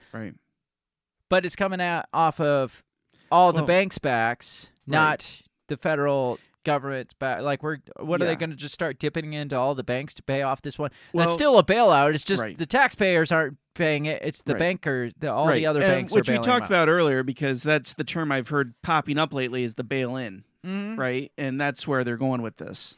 Yeah, it's like, oh, all you guys, you need to hold each other accountable So one person's screw up is all of our screw up. Right. So we're going to punish you all for their Right. screw up. So you all need to prop this up now. Yeah, and no, take care of the it. government doesn't need to. Yeah. You guys need to. But what we're not telling you is on the backside, we're going to give you guys money. Right. And that's probably how this works. Right, It's like yeah. we're going to give you all these like Yeah. federal grants and Yes, funding yes. to assist with this. But you guys, it's the banks that are going to be responsible. But don't worry, we're gonna give you money for this. So at the end of the day, it's a fucking bailout, just worded Yes. in. And like you said, again, that's something that's going to trickle down to us, the normal bankers, people. Derek banking Ambrose people. says, looks like a lot of internet service providers are having some kind of issue, so it's not just an issue with your stream. Look, we always have internet issues, so it's That's nothing unusual. It's more so tonight, but I don't know. Maybe this has something to do with it. Maybe the Maybe tech this- companies are being affected. Yes. Maybe they couldn't pay their internet bill at the internet company. So, anyways, like we were saying, it's going to turn back to the same thing. Yeah. Like the government's going to somehow funnel some money around because it's not like the FDIC just has extra money to throw at it. Right. So they're going to have to take it from banks, and the banks are going to be like, well, this is bullshit. Why do I? Don't worry. We got your backs. Right. Vote Yeah. for me. Vote blue and whatever. Right. So at the end of the day, as Joe Biden says, everything is fine. This is fine. It's all fine. Well, banking is fine. The banking system is fine. Sure. But the banks are not so fine. Like the small banks specifically are not fine.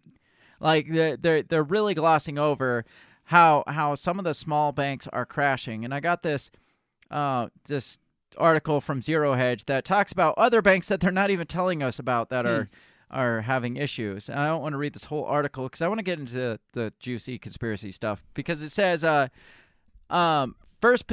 First Republic Bank halted for volatility, down 65%. 65% is a lot.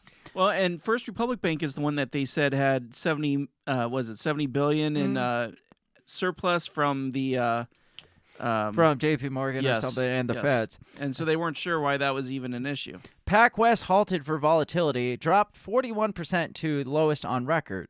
Regions halted for volatility after pairing 31% dropped to 20%. Western Alliance sinks to a record 76%, halted for volatility. So we got several banks out there that they're not even talking about. But nothing, no worries. Yeah, guys. all these small banks are being affected by this. But the banking system is fine. Why is the banking system fine? Because there's not the bailouts. There's not the pushing big banks to buy these out. They're just letting them go by the wayside so that the people put their money into the bigger banks that were already bailed out, that the government already controls. Right. So they are still accumulating all the deposits without having to buy up the debt from the bank. Because this says it would be the savings and loan 2.0 crisis, but we regret to inform you that there is no savings. Meanwhile, all hail J.P. Morgan, JP Mega, which is about to have some $18 trillion in deposits coming its way. Because once those small banks close, they're going to go to the big banks, primarily like J.P. Morgan. So you're talking not just a little bit, you're talking like trillions of dollars in deposits being pulled from these small banks and being deposited into these bigger banks. It's fucking consolidation of wealth. It's like Amazon during the shutdown all over again. Yeah. It's like, well, these small banks can't cut it, so bring your money over here. We can stay open. Yeah. We're what was the term they called like Walmart? To keep them open. it was the essential. Essential, yeah, they were essential business, but the mom and pop shops. But weren't. along with that, it means that it's less banks for the IRS to comb through, right? Less banks for the federal government to have to check out and make sure the transactions are on the up and up. If they only have to focus on a narrow amount of banks, right? Well, yeah, less to regulate. Right, exactly. Well, again, we're putting all these too small to not fail banks into all these too big to fail banks. So if they're too big to fail, then nothing's going to fail because they're too big to fail. And that's the logic of the United States federal government. It's like, well, if they're in a too big to fail bank, then they're not going to fail. It has nothing to do with all your eggs in one basket, right? Derek says, funny thing is U.S. Bank, Wells Fargo, and Bank of America, and Fidelity, major financial institutions are also reporting problems. No, Derek, no. The banking system is fine. It's fine. It's not affecting the financial system. Everything is fine. Stop with your conspiracy bullshit. It's nonsense. Like I don't even. I have no answers for. I have nothing to say to that because the financial system's fine. Stop causing panic. You want to get into conspiracies? Yeah, let's. Is there a chance that we wake up tomorrow morning and the Fed owns all the banks? There's a chance that anything could happen Yeah. in 48 hours. So, I mean, look what could happen Right. in 48 small hours. Let's talk about, we got about 20, 30 minutes left. So I want All to right. talk about the conspiracies of this because I want to do it before the internet takes us down. Sure. So Avi, you said a bunch of conspiracies were running amok about Yes. this. What Yeah. are some of the ones you heard? From the total conversion to a new monetary system to the beginnings of the Great Reset. Yeah, how so?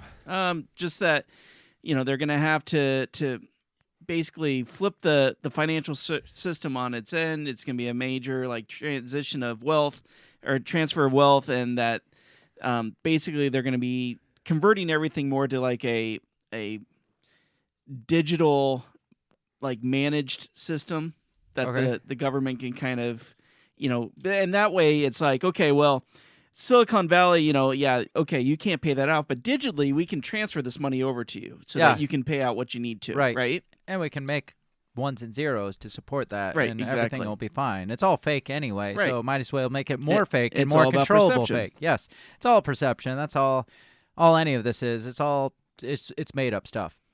So one of the conspiracies I had heard, and I think most likely a lot of this does have to do with consolidation of the wealth, consolidation of the banking system to one financial system. I think so too.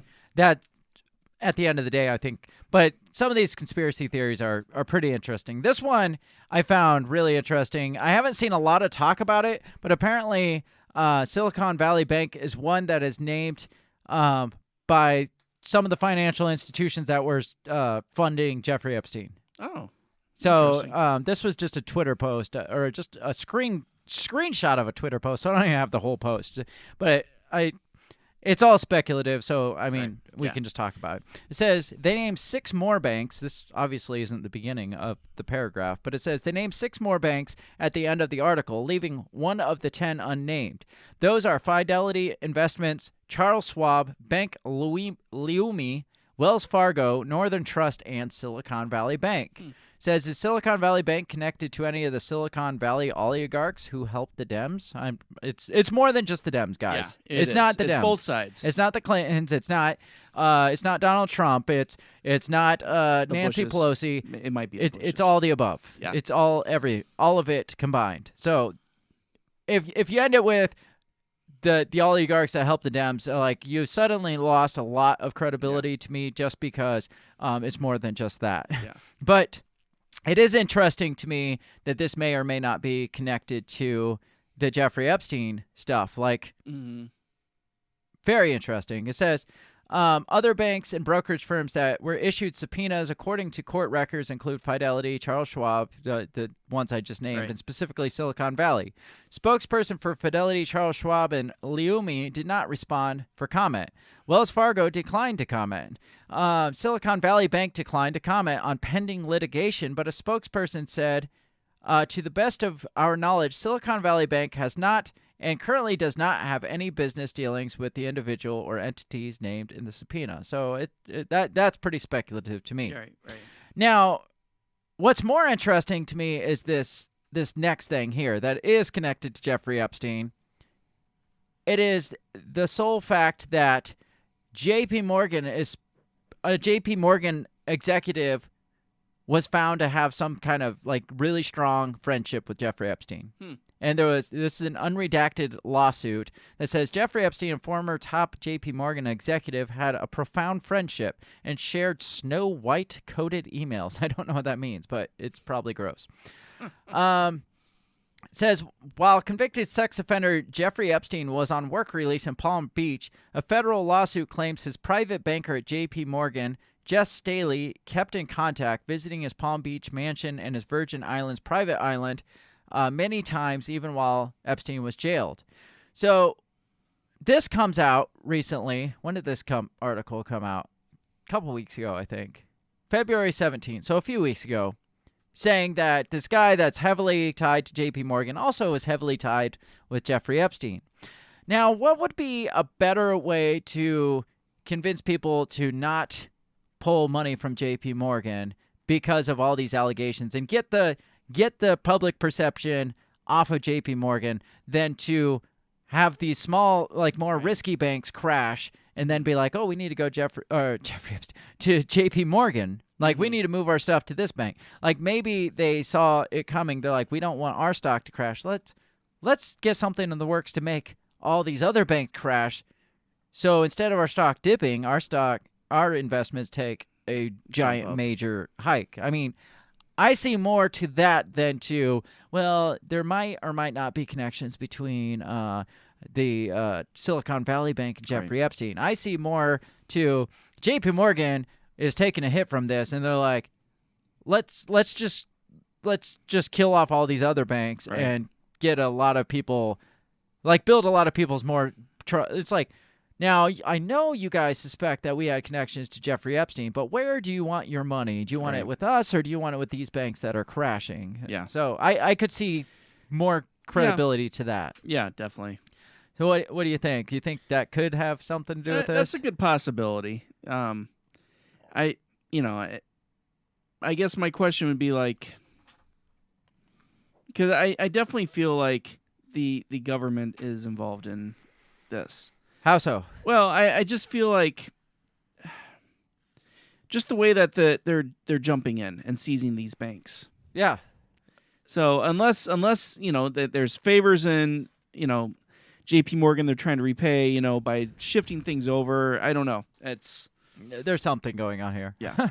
I don't know if it has anything. I think a lot of people try to tie everything to Jeffrey Epstein. Yes. I think it's less. I That's think romantic in us. Well, but it's all a big vicious cycle. So there's some connection to Jeffrey Epstein, whether that's the culprit or not, or just kind of. I mean, we know how involved he was financially with a bunch of the big wigs and the different banks. So I mean, that wouldn't surprise me at all. Right. Now, this next theory is perpetuated by the Republicans. So Of course. it's. I mean, there's definitely some possibilities here. But they are blaming Silicon Valley's woke politics for its collapse. I don't think that's it. I mean, there's probably some substance to this, but possible. I don't think that's the sole cause of this. Yeah.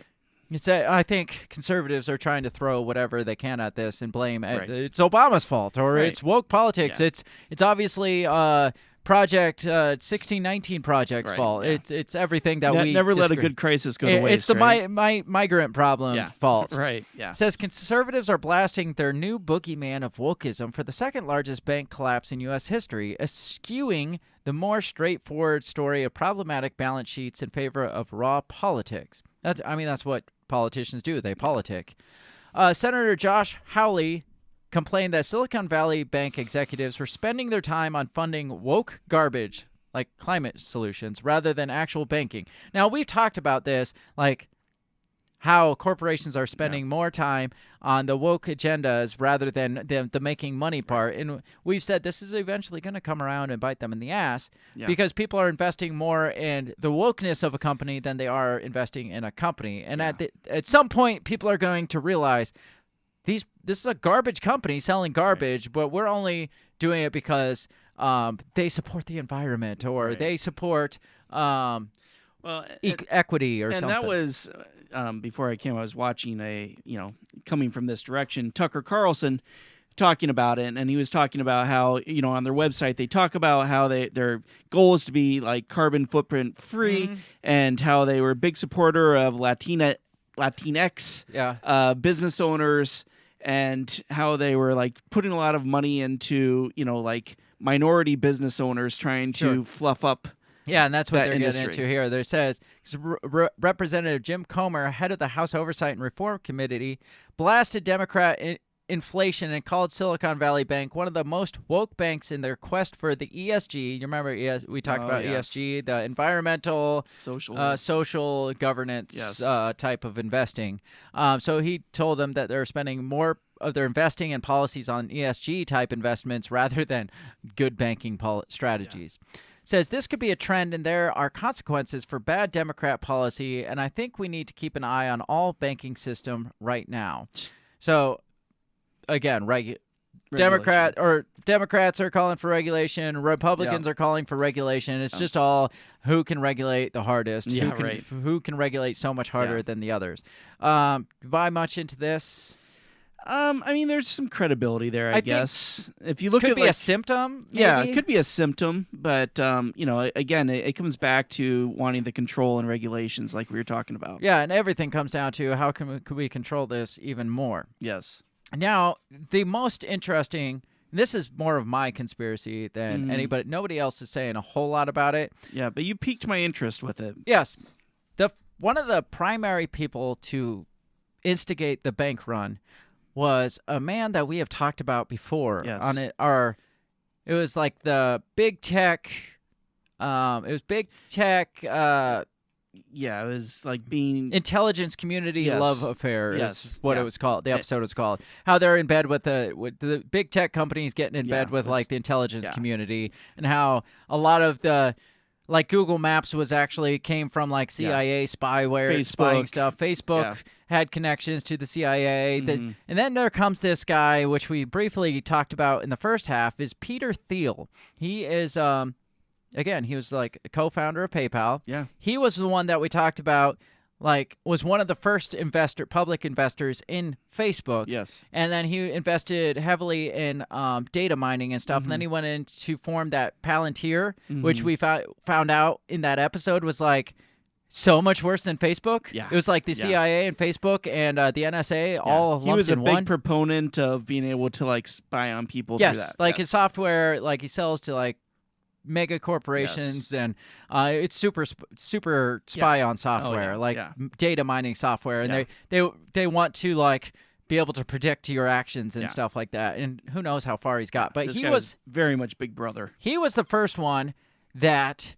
was like, everybody, there's a problem here, pull your stuff out. Now, on top of Palantir, he also, remember, he has a firm that invests in startups, in tech startups. So a lot of the startups that were banking through SVB were actually funded by Peter Thiel. So Peter Thiel has a lot of say in where these people put their money and stuff. So he is heavily, almost as influential over this as government regulations. Does he do like one of those brokerages, right, where they basically, if someone comes to him because they want a loan on their business, and so he goes out and he like finds somebody to loan them the money, like he'll be like, oh, well, I got Silicon, but they'll loan you this money for 3% interest. Yeah. And so I'm going to put you over here with them, right? Yeah, he's probably a middleman type guy. It says tech mogul, this from the Washington Examiner. This is titled Peter Thiel's Role Scrutinized as Spark of the Bank Run. Tech mogul and Republican campaign donor. I didn't realize that. That doesn't surprise me. Peter Thiel is being accused of sparking the run on the bank that forced regulations to close down Silicon Valley Bank. Journalists and critics have turned their focus on Thiel in wake of SVB's collapse, accusing him of influencing businesses to withdraw their funding from the bank. Now, this is kind of similar to Elon Musk saying, I'm kind of thinking about going out and buying Bitcoin. And everybody goes, or Dogecoin. And everybody's like, oh, let's go buy Dogecoin. And then he makes bank when it like booms, and then he sells his Dogecoin. He's like, I'm just kidding. Yeah. And then everybody goes and sells it, and it tanks. I mean, that's the kind of influence he has on like a bank like this or anything he touches. Says, to be clear, SVB did not properly hedge its risks against two threats. One was the rising interest rates, which we talked about, and the other was concentration of influence by Peter Thiel. So those two things, rising influence and concentration of influence by Peter Thiel specifically. Tweeted investigative journalist Dave Troy. That was mismanagement, but it wasn't fraud, and they still have sufficient assets to meet nearly all of the bank's obligations. Clearly they do not. Yes. There should be more scrutiny on Peter Thiel and Bill Ackman for yelling fire in a crowded theater in this SVB collapse. I don't remember who Bill Ackman was, but I feel like we talked about, he's like a billionaire hedge funder guy. But he was in all this too. He was calling for the government to come bail this out. Like hardcore, he was calling for bailouts, and that got people to like start dumping their shit too. So between these two people, specifically Peter Thiel, though, was specifically going to the people he was investing in and being like, pull your money now. Pull it. Put it in a different bank.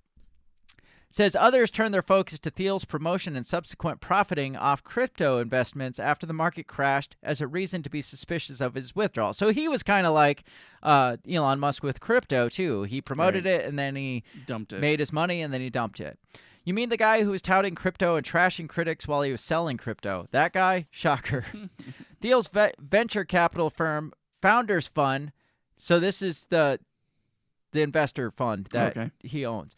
Founders Fund pulled all of its funding from SVB as of Thursday morning. So he was early in the game. He's like, and that's why you think something shady's going on. Like he pulled all this shit out. Like he was one of the first. And he got all his money out, and then he tells everybody, pull your money, and they start pulling, and then they find out we can't pull our money because it's not there because I took it all. Yeah. The company also advised its portfolio companies to withdraw. Does it say when he pulled that money out? Thursday. Oh, the first day. Gotcha. The first day that they were showing signs of weakness. The company also advised portfolio companies to withdraw their money from the bank, saying there was no downside to moving their money out of the bank. The time has led some to conclude the investors' actions may have led to the mass withdrawals.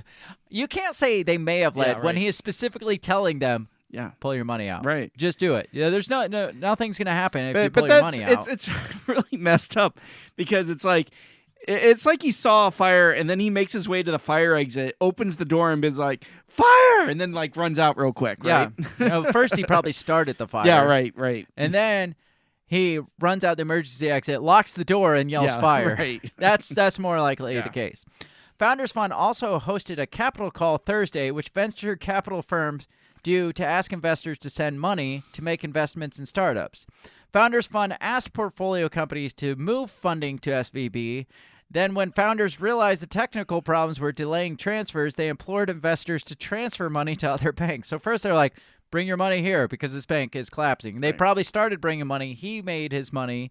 And then he's like, I'm out, guys. You should get out too. SVB. So then this just gets into the rest of the shit we've already talked about. But this Peter Thiel guy, he's a shady character to me. Yeah. And he, again, like you said, he's popped up more than once in our conversations. So now, I talked about J.P. Morgan and how possibly J.P. Morgan could have a hand in this to make a buck off of this. Yeah. I didn't realize until I started looking more into Peter Thiel that he has very deep connections into J.P. Morgan as well. Really? Like they like partnered together for this spying software, the spying operation. They had their own version of Palantir Technologies to spy on their own employees, and this talks about, this was back in 2018. It says, J.P. Morgan Chase says an initiative conceived by J.P. Morgan Chase to use tools from data mining firm Palantir Technologies, the brainchild of Silicon Valley figure Peter Thiel, to identify insider threats quickly evolved into a surveillance scandal. So this is a couple of years ago. Okay. Very heavily involved in this like surveillance issue, kind of like NSA, but at the local, like the bank level. Like they're just spying on all their employees. Right. Yeah. Says run by Peter Cavici III, a former Secret Service agent. So now he's working with intelligence all over the place. Yeah. The Chase program collected data on employees, including browser histories, transcripts of calls, emails, GPS location from company smartphones, according to a report by Bloomberg.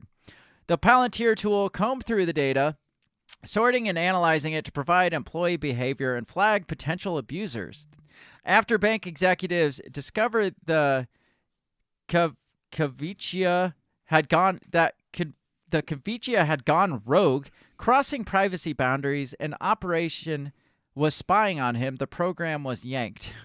No, it's when people found out that it was spying. It's not when this guy went rogue. It's like, no, it's becoming public, so we got to do this more quietly now. Yeah. Since the world changed when it became clear everyone could be targeted using Palantir. Nefarious ideas became trivial to implement. Everyone's a suspect, so we monitor everything. It was a pretty terrible feeling. This is by a cyber pro that worked for that Kavici's team. Okay. It says many ethical businesses are transparent with their employees about their monitoring programs, in which go to great lengths to safeguard data and collect and analyze. These organizations' data practices build trust, catch bad guys before it's too late, protect vulnerable employees against attackers, and prevent data breaches. Yeah, Why am I reading this from 3 years ago? Because there's a connection. very deep, like, shitty connection between J.P. Morgan Chase and Peter Thiel, who happens to be the guy that single-handedly, it seems like, tanked SVB. And now, who's going to gain the most out of this? J.P. Morgan Chase, who Peter Thiel is directly connected to. Right. How hard would it be for them to come to him and be like, hey, can you do this thing? Oh, yeah, no. It's a piece of cake for him. Right. I mean, he seems to be kind of a tech fixer, right? Yeah, right. And do you think a guy like Peter Thiel, in the business that he is in, would know that if I cry fire in a, like, would you think he would know, like, how people are going to respond? Yeah. He does know because That's his specialty. he's collected all the data. Yeah, that's what he does. It's not like he's guessing. It's like, let's just do this and see how it works. It's like, no, my technology here says this person will respond this way, and these people will respond this way, and these people will sell off and pull out and do this. He knows exactly what's going to happen. So for him to do something like this was very blatantly intentional, whether it was for J.P. Morgan Chase or whether it was for his own financial interest, or whether he's working directly for the federal government, as we suspect. I was going to say, Who his knows? connections go from tech to intelligence to government to banks. Yeah, I mean, he's got connections everywhere. Right. So, I mean, he's something in all this. It's not, oh, I saw the writing on the walls and I pulled my money. No, this guy was an instigator. Yeah.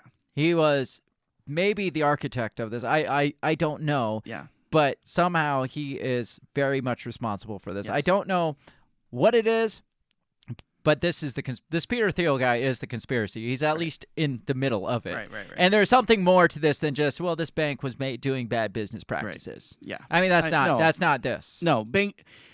I guarantee you pretty much every bank out there, especially the big ones, have bad business practices. Well, all of them do. Yeah. The small ones do because Especially- they're not as protected. Exactly. And that's the last thing I want to say is a lot of this, talking about consolidation of wealth, a lot of this, all it's going to do is increase regulations, which affects mostly the small banks. Yeah. Because the Dodd-Frank Act, that specifically closed out, that shut out a lot of local banks because they couldn't.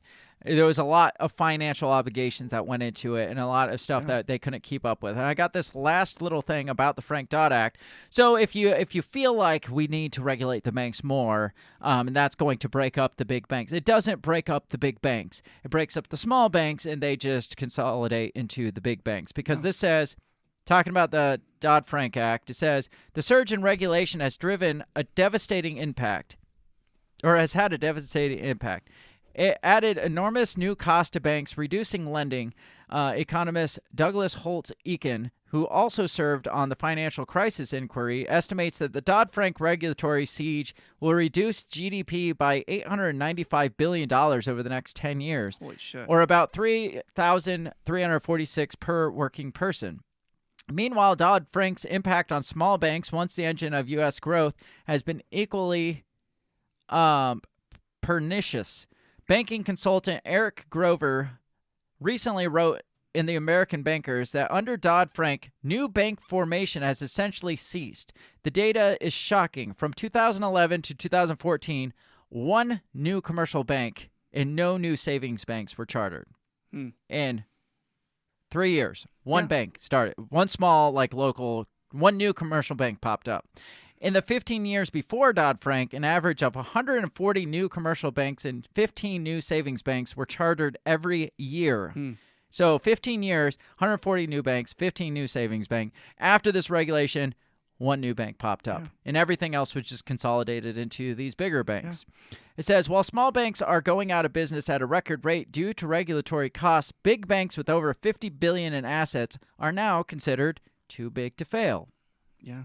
So, before you start saying, which I assume our listeners aren't going to say anything about federal regulation. But if you listen to somebody saying, well, what we got to do is regulate the bank, all that does is crush the small banks and make these big banks that were the fucking problem to begin with, which is why Dodd-Frank was wrote, become too big to fail. And at the end of the day, if one of them tanks again, we're paying out our ass for it. Yeah, and that's all this is going to do, is it's going to further consolidate the wealth into, like you said, the top 3 too big to fail banks. Yeah, and then we'll just be like funding them forever. Yeah, and that's probably what all they want at the end all of the day. All the mom and pop banks out there, I mean, they're not going to be able to hang with the regulations. They're going to have to merge into the bigger banks or sell out. Well, if you can consolidate them into 3 banks, you can regulate them even more, because the competition's it's like you're not going to take your money elsewhere because there is no elsewhere. Or if there was an elsewhere, it's too risky. You don't want to go there. And then they can tell the banks exactly how to work. Then they can start implementing hey, you need to start sending this if $350 or more comes through. We can really start regulating that one. Because how many of the mom and pop banks are like, up yours. I'm not going to audit my freaking clientele. But these 3 big banks that have been bailed out, that are probably owned by the government, they're like, well, yeah, we got to do that. Yeah, we'll do that. Mr. Filcher, we need you to come in. We have 5 different deposits of over $50. We're not sure where they come from. And then Palantir's going to tell them that you are doing it to be a terrorist, right? Obviously, right, exactly. Because that's what Palantir is for, is to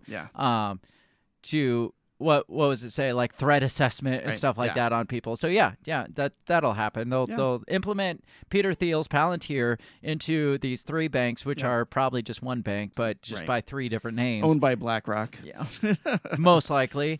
So that's where this heads. Mm-hmm. I mean, it's just no place good. No, it's total control of the financial system. Yep. I don't know. Like, what do you do? Pull your money out of the banks? Yeah. Like, how do we get around something like this? I've seen people be like, oh, well, you need to diversify and put your money in 3 or 4 different banks. The problem is those 3 or 4 different banks are probably owned by the same bank. Well, that, and the fact is, okay, so for me, that's like, what, $3 here, $4? I mean, it's like, how do you spread your money out? Oh, funny story. I've got a couple. I've got like PayPal card and a Venmo card, and I get money come from here and there. Shouldn't say this out loud. The IRS is going to come after my $50 on my Venmo account. I've got a second job that is on a prepaid card. Then I've got a Venmo card, and then my main bank card. So we went on a mini vacation over last week, and while we're there, we're like shopping, and my wife's like, here. You want to give me your card so I can pay? I was like, well, which one? And she's just like, I don't know. And I was like, I told her, I was like, what did I say? I was like, I've diversified my portfolio. It's like I have my portfolio diversified, like $25 on this card, $100. I felt like I was something special because I had a diversified portfolio. But yeah, that's exactly what you're saying. It's like, well, spread out your money. It's like, what? 50 cents? Yeah, right. $8 over there on that card? I don't know. It's like, even like people are like, invest in crypto. Well, crypto's getting overly regulated. Venmo's getting overly regulated. I see pop-ups on my PayPal. It's like, if you've got this, then make sure you file this tax thing for tax season so you don't get audited and blah, blah, blah. It's just like everything. Wow. All of it's regulated. Yeah, yeah. Like, I don't even know what this is besides hiding money under your mattress. Yeah. But then your mattress is going to get regulated. Right. Yeah. I don't know. They'll start putting GPS. Well, that's why cashless will come out of all this, because you can't hide digital currency under your mattress. Yes. Yeah. And that's going to be the next shoe to drop. I'm sure of it. Well, that's why we switched to like a bartering system, like a trade and bartering system. It's like, gain yourself a skill, because money might not be an object pretty soon. Yeah. So you might be paying in your skills or your labor or your produce, whatever you produce. Right. So, I mean, I don't want to be a doom and gloom guy, but the banking system will either A, fail, or B, it'll just be taken over where they can control every aspect of your life if you have money shored up in those banking systems. So one way or another, you got to get away from that government oversight. Yes. You just buy like gold bars, right? Yeah. Yeah, until they start regulating the gold somehow. I don't know, but that's the most stable thing right now would be like metals and if stuff. you can afford gold. Well, then sterling silver. Oh, okay. It's cheap. Yeah, It's like okay. $10 for like. So in the near future, all I see out of this is the three things that I said. The snowball effect obviously is starting, I think. Yeah. And I wouldn't doubt if it continues, and I wouldn't doubt if it continues, but we're not told about it till it's way too big of a thing. And they're like, oh, by the way, remember we told you all these banks failed? And we're like, no, I think you said no banks were failing. Number two is the overregulation of all this stuff. Like the government overregulating the banks, the finances, and everything. And number three is the ultimate consolidation of all of it into one single super bank or three super banks that are all the same super bank. Yeah. So, I mean, that's all I got. No happy ending here. No. Break yourself away from the stupid financial system. Just like we say with everything, become a little more independent, whether it's your food supply, breaking from like the big ag or the big like grocery store chains, whether it's your finances, breaking away from the big banks, communication, everything. Like find ways to break away from being controlled. Right. Basically. Self-sustaining. Yeah, self-sustainment. We've done so many episodes on self-sustaining, so make sure you check out those. Check out all our episodes at the Break the Bell podcast. We've got like over 250 episodes sitting out there. So we're coming up on our third year. Yeah, check them all out. Go download all of them right now and listen to them back to back in order because it'll be a blast. And you will come across a lot of what, like we talked about, the ones where we talked about self-sustainment. We did an episode on Peter Thiel and the big tech industry and all kinds of stuff. So check us out all over Facebook and Instagram and Twitter too. You can find us at our handle, which is Break the Bell Pod. You can find links to all this stuff at our website, which is breakthebellpod.com. Do you got any final thoughts on all of this? If you're really looking for some being cheered up, go back and watch the Biden video with the sign language lady because she is awesome. It's hilarious. Yes. I was laughing my ass off. I don't think you heard a single word he said. I did hear him, but I was really focused on her. She's good. She's really good. I had to close my eyes to it because it was just hard to watch. This is all we've got for this one. Tell us what you think. Where do you think this heads? Do you think this just gets swept under the rug? Do you think this leads to a bigger financial crisis? Is the next 2008 or even worse in the works here? No, but I do see the that Dodd-Frank Act again getting expanded. I see more regulation on banking, on small businesses, and again, it's going to suck. It will suck, and it will benefit everybody but us. Right. It'll benefit the people in government. It'll benefit the big bankers, and everybody who has vested interest in those. But it'll hurt us the most. Yes. So, like I said, let us know what you think. Do you think this is an intentional push towards like a regulated, like single monetary system or like a cashless society? I don't know. There's so many venues or avenues that you could approach this, and they all lead to shitty places. Whenever something like this happens, yes, it never turns out good for anybody. No. So that's all we got. That's our layman's talk on banking and investment. I felt it was fairly layman's. Yeah, it was. I feel like we broke it down as stupidly as we are. So make sure you check us out. Like I said, all our social media. Check out our other show, which is the Two Scoops Morning Show with myself and Dan Smotz of The System Is Down. I think we're going to do one tomorrow. I'll have to hit him up, but that's the tentative plan. That's 7 a.m. on Tuesdays and Thursdays, sometimes whenever we feel like it. Stay tuned. Yeah, just stay tuned. We'll let you know for sure. Otherwise, come back next week for another fun-filled episode where we talk about positive things and make your heart warm and squishy inside. So when do we do that? Next week, maybe. Okay. Have a great rest of your week. We'll catch you next time. Peace. Goodbye. The Break the Bell podcast is brought to you by you. So pat yourself on the back because without you, we would be talking to ourselves. A special thanks to our Patreon members, Justin Zielinski, Remzo Martinez, Stephanie Parker, and T.O. Jacobson. A shout out to our sponsors, Run Your Mouth Coffee, the On the Run podcast, and Goulash Media. If If you'd like to help support us, visit patreon.com/breakthebell or buy our garbage at breakthebell.bigcartel.com. Get back here next week and let us continue to invade your earholes. And as always, never stop talking.